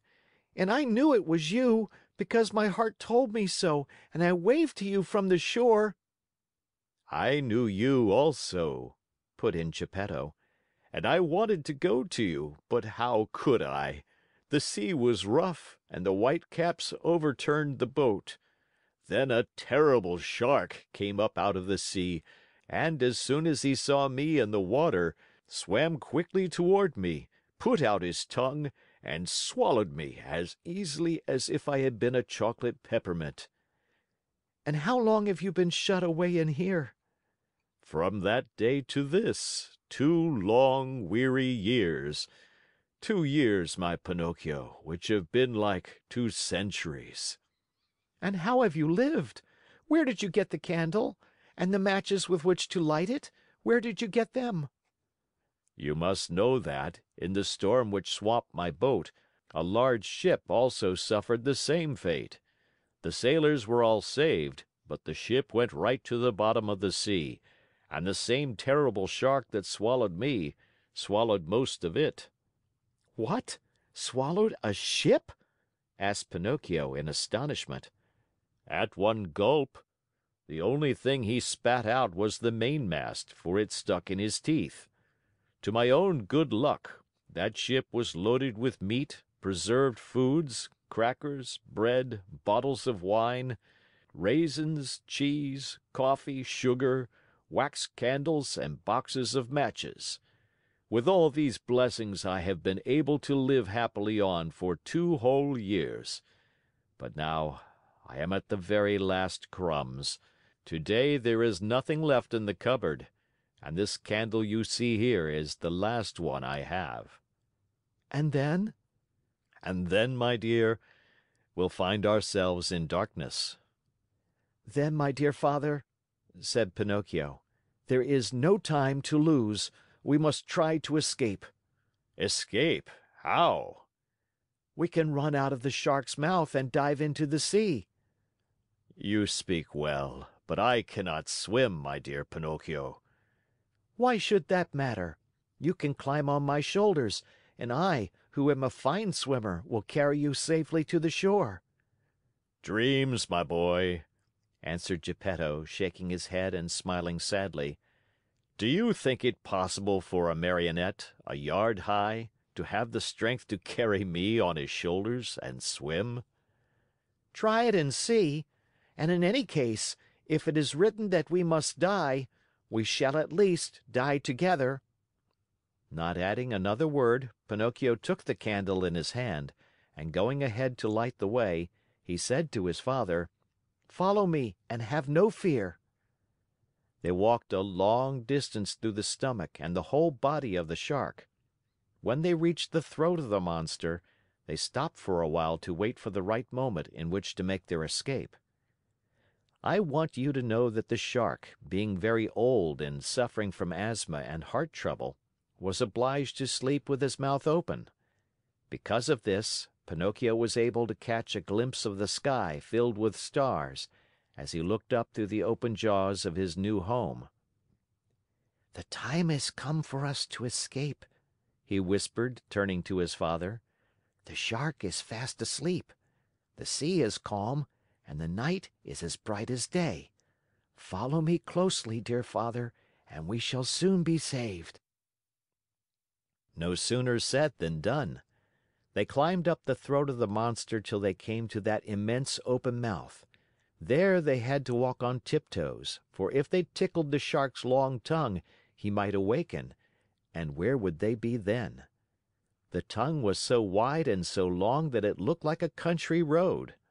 The two fugitives were just about to dive into the sea, when the Shark sneezed very suddenly, and, as he sneezed, he gave Pinocchio and Geppetto such a jolt that they found themselves thrown on their backs and dashed once more and very unceremoniously into the stomach of the monster.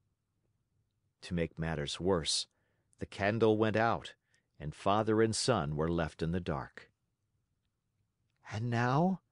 asked Pinocchio with a serious face. "Now we are lost." "Why lost? Give me your hand, dear father, and be careful not to slip." "Where will you take me?" "We must try again. Come with me, and don't be afraid." With these words, Pinocchio took his father by the hand, and, always walking on tiptoes, they climbed up the monster's throat for a second time.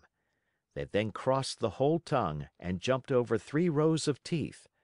But before they took the last great leap, the Marionette said to his father, "Climb on my back and hold on tightly to my neck. I'll take care of everything else." As soon as Geppetto was comfortably seated on his shoulders, Pinocchio, very sure of what he was doing, dived into the water and started to swim. The sea was like oil, the moon shone in all splendor, and the Shark continued to sleep so soundly that not even a cannon shot would have awakened him. End of chapter.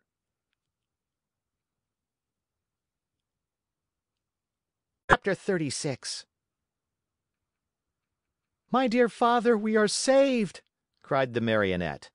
"All we have to do now is to get to the shore, and that is easy." Without another word, he swam swiftly away in an effort to reach land as soon as possible. All at once, he noticed that Geppetto was shivering and shaking as if with a high fever. Was he shivering from fear or from cold? Who knows? Perhaps a little of both.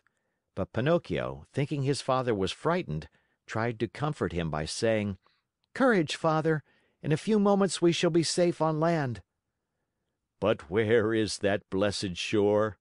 asked the little old man, more and more worried as he tried to pierce the faraway shadows. "Here I am searching on all sides, and I see nothing but sea and sky." "I see the shore," said the Marionette. "Remember, father, that I am like a cat. I see better at night than by day." Poor Pinocchio pretended to be peaceful and contented, but he was far from that. He was beginning to feel discouraged. His strength was leaving him, and his breathing was becoming more and more labored. He felt he could not go on much longer, and the shore was still far away. He swam a few more strokes. Then he turned to Geppetto and cried out weakly, "Help me, father, help, for I am dying." Father and son were really about to drown, when they heard a voice like a guitar out of tune call from the sea, "What is the trouble?" "It is I and my poor father." "I know the voice. You are Pinocchio." "Exactly. And you?" I am the tunny, your companion in the shark's stomach. And how did you escape? I imitated your example. You are the one who showed me the way, and after you went, I followed. Tunny, you arrived at the right moment. I implore you, for the love you bear your children, the little tunnies, to help us, or we are lost. With great pleasure indeed. Hang on to my tail, both of you, and let me lead you. In a twinkling, you will be safe on land. Geppetto and Pinocchio, as you can easily imagine, did not refuse the invitation. Indeed, instead of hanging on to the tail, they thought it better to climb on the tunny's back. Are we too heavy? Asked Pinocchio. Heavy? Not in the least. You are as light as seashells, answered the tunny, who was as large as a 2-year-old horse. As soon as they reached the shore, Pinocchio was the first to jump to the ground to help his old father. Then he turned to the fish and said to him, "Dear friend, you have saved my father, and I have not enough words with which to thank you. Allow me to embrace you as a sign of my eternal gratitude." The tunny stuck his nose out of the water, and Pinocchio knelt on the sand and kissed him most affectionately on his cheek. At this warm greeting, the poor tunny, who was not used to such tenderness, wept like a child. He felt so embarrassed and ashamed that he turned quickly, plunged into the sea, and disappeared. In the meantime, day had dawned. Pinocchio offered his arm to Geppetto, who was so weak he could hardly stand, and said to him, "Lean on my arm, dear father, and let us go. We will walk very, very slowly, and if we feel tired, we can rest by the wayside." And where are we going? asked Geppetto. To look for a house or a hut, where they will be kind enough to give us a bite of bread and a bit of straw to sleep on. They had not taken 100 steps when they saw 2 rough-looking individuals sitting on a stone begging for alms. It was the Fox and the Cat, but one could hardly recognize them, they looked so miserable. The Cat, after pretending to be blind for so many years, had really lost the sight of both eyes. And the Fox, old, thin, and almost hairless, had even lost his tail. That sly thief had fallen into deepest poverty, and one day he had been forced to sell his beautiful tail for a bite to eat. "Oh, Pinocchio!" he cried in a tearful voice. "Give us some alms, we beg of you. We are old, tired, and sick." "Sick?" repeated the Cat. Addio, false friends, answered the Marionette. You cheated me once, but you will never catch me again. "Believe us, today we are truly poor and starving." "Starving," repeated the Cat. If you are poor, you deserve it. Remember the old proverb which says, "Stolen money never bears fruit." Addio, false friends. "Have mercy on us, on us." Addio, false friends. Remember the old proverb which says, "Bad wheat always makes poor bread." "Do not abandon us." "Abandon us," repeated the Cat. Addio, false friends. Remember the old proverb, "Whoever steals his neighbor's shirt usually dies without his own." Waving goodbye to them, Pinocchio and Geppetto calmly went on their way. After a few more steps, they saw, at the end of a long road near a clump of trees, a tiny cottage built of straw. "Someone must live in that little hut," said Pinocchio. "Let us see for ourselves." They went and knocked at the door. Who is it? Said a little voice from within. "A poor father and a poorer son, without food and with no roof to cover them," answered the Marionette. Turn the key and the door will open," said the same little voice. Pinocchio turned the key and the door opened. As soon as they went in, they looked here and there and everywhere, but saw no one. Oh, where is the owner of the hut?" cried Pinocchio, very much surprised. "Here I am, up here." Father and son looked up to the ceiling, and there on a beam sat the Talking Cricket. "Oh, my dear Cricket," said Pinocchio, bowing politely. Oh, now you call me your dear Cricket. But do you remember when you threw your hammer at me to kill me?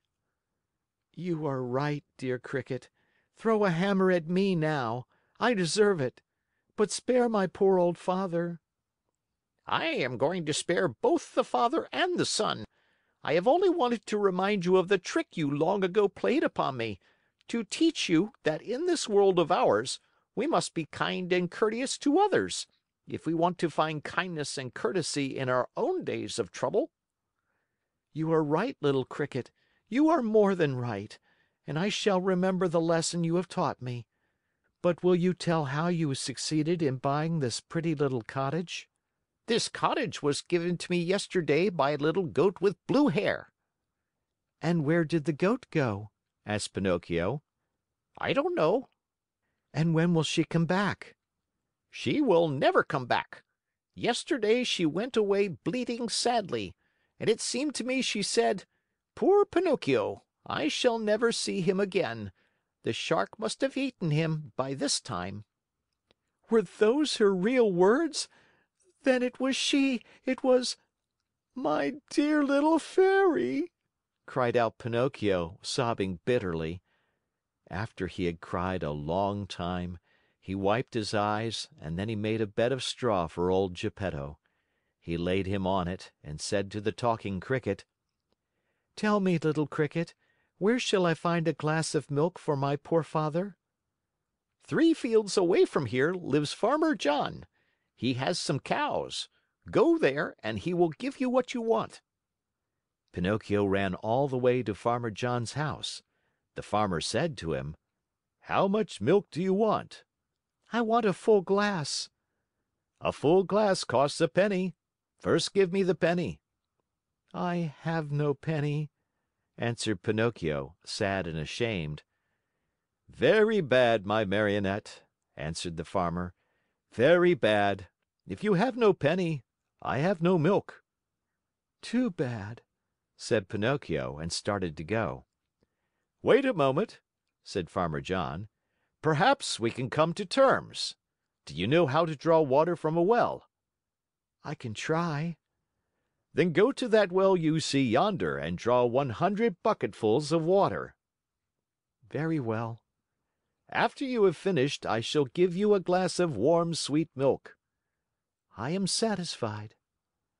Farmer John took the Marionette to the well and showed him how to draw the water. Pinocchio set to work as well as he knew how, but long before he had pulled up the 100 buckets, he was tired out and dripping with perspiration. He had never worked so hard in his life. "Until today," said the farmer, "my donkey has drawn the water for me, but now that poor animal is dying." "Will you take me to see him?" said Pinocchio. "Gladly." As soon as Pinocchio went into the stable, he spied a little donkey lying on a bed of straw in the corner of the stable. He was worn out from hunger and too much work. After looking at him a long time, he said to himself, "I know that donkey. I have seen him before." And bending low over him, he asked, "Who are you?" At this question, the donkey opened weary, dying eyes and answered in the same tongue, "I am Lampwick." Then he closed his eyes and died. "Oh, my poor Lampwick," said Pinocchio in a faint voice, as he wiped his eyes with some straw he had picked up from the ground. "Do you feel so sorry for a little donkey that has cost you nothing?" said the farmer. "What should I do? I, who have paid my good money for him." "But, you see, he was my friend." "Your friend?" "A classmate of mine." "What?" shouted Farmer John, bursting out laughing. "What? You had donkeys in your school? How you must have studied!" The Marionette, ashamed and hurt by these words, did not answer, but taking his glass of milk, returned to his father. From that day on, for more than 5 months, Pinocchio got up every morning just as dawn was breaking and went to the farm to draw water. And every day he was given a glass of warm milk for his poor old father, who grew stronger and better day by day. But he was not satisfied with this. He learned to make baskets of reeds and sold them. With the money he received, he and his father were able to keep from starving. Among other things, he built a rolling chair, strong and comfortable, to take his old father out for an airing on bright sunny days. In the evening, the Marionette studied by lamplight. With some of the money he had earned, he bought himself a second-hand volume that had a few pages missing, and with that he learned to read in a very short time. As far as writing was concerned, he used a long stick at one end of which he had whittled a long, fine point.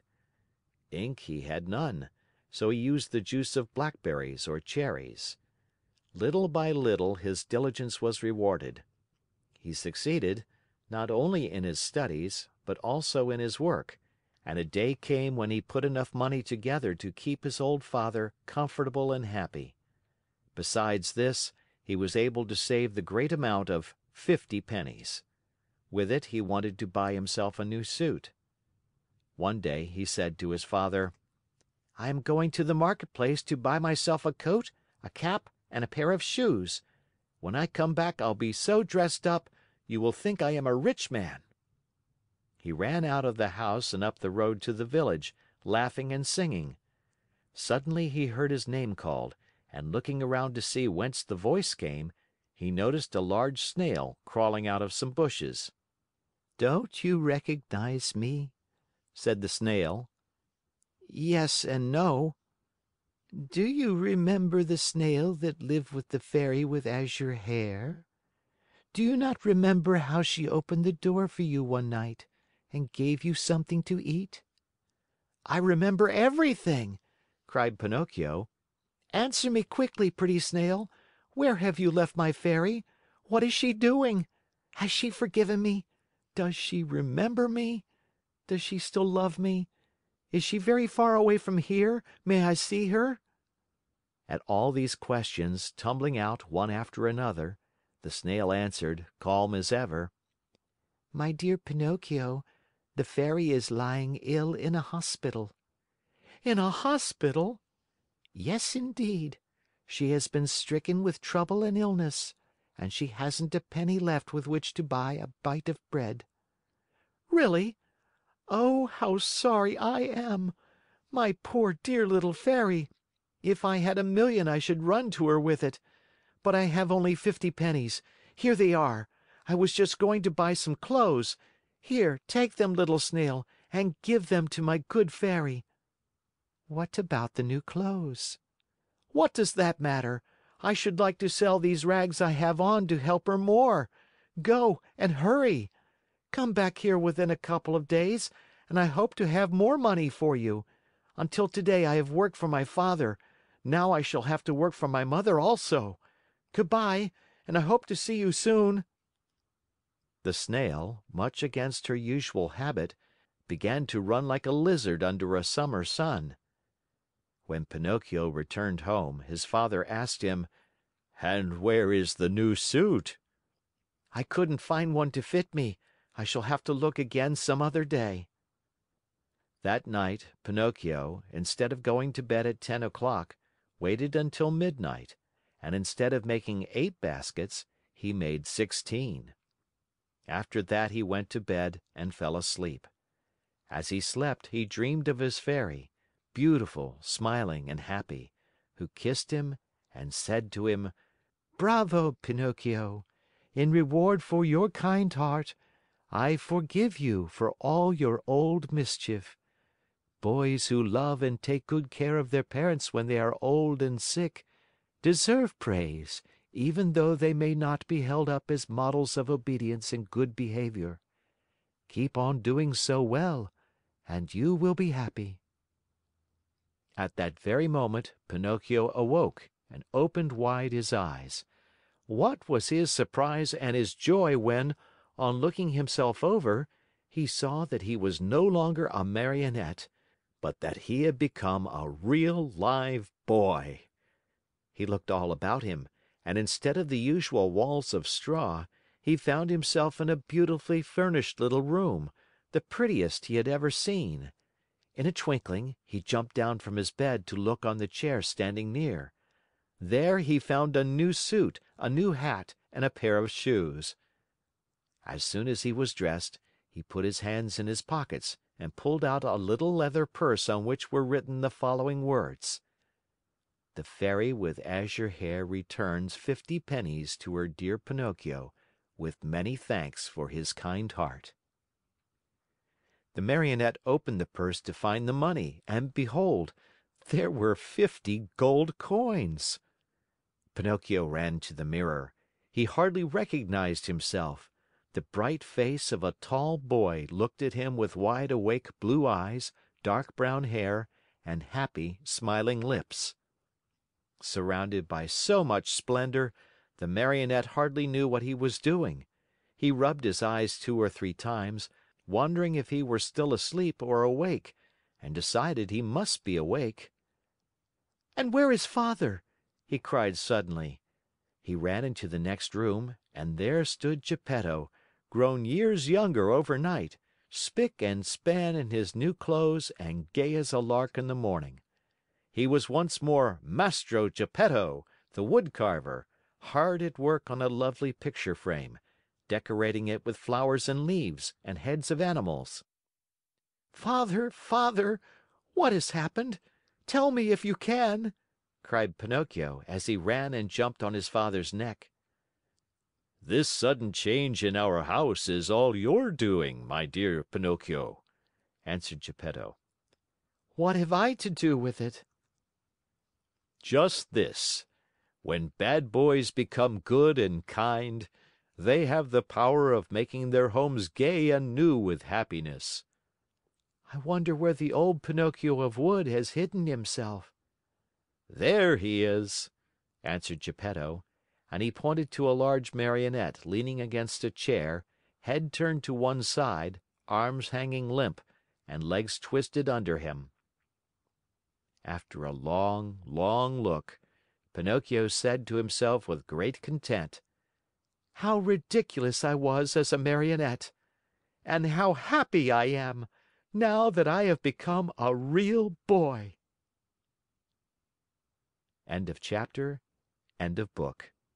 Thank you for listening.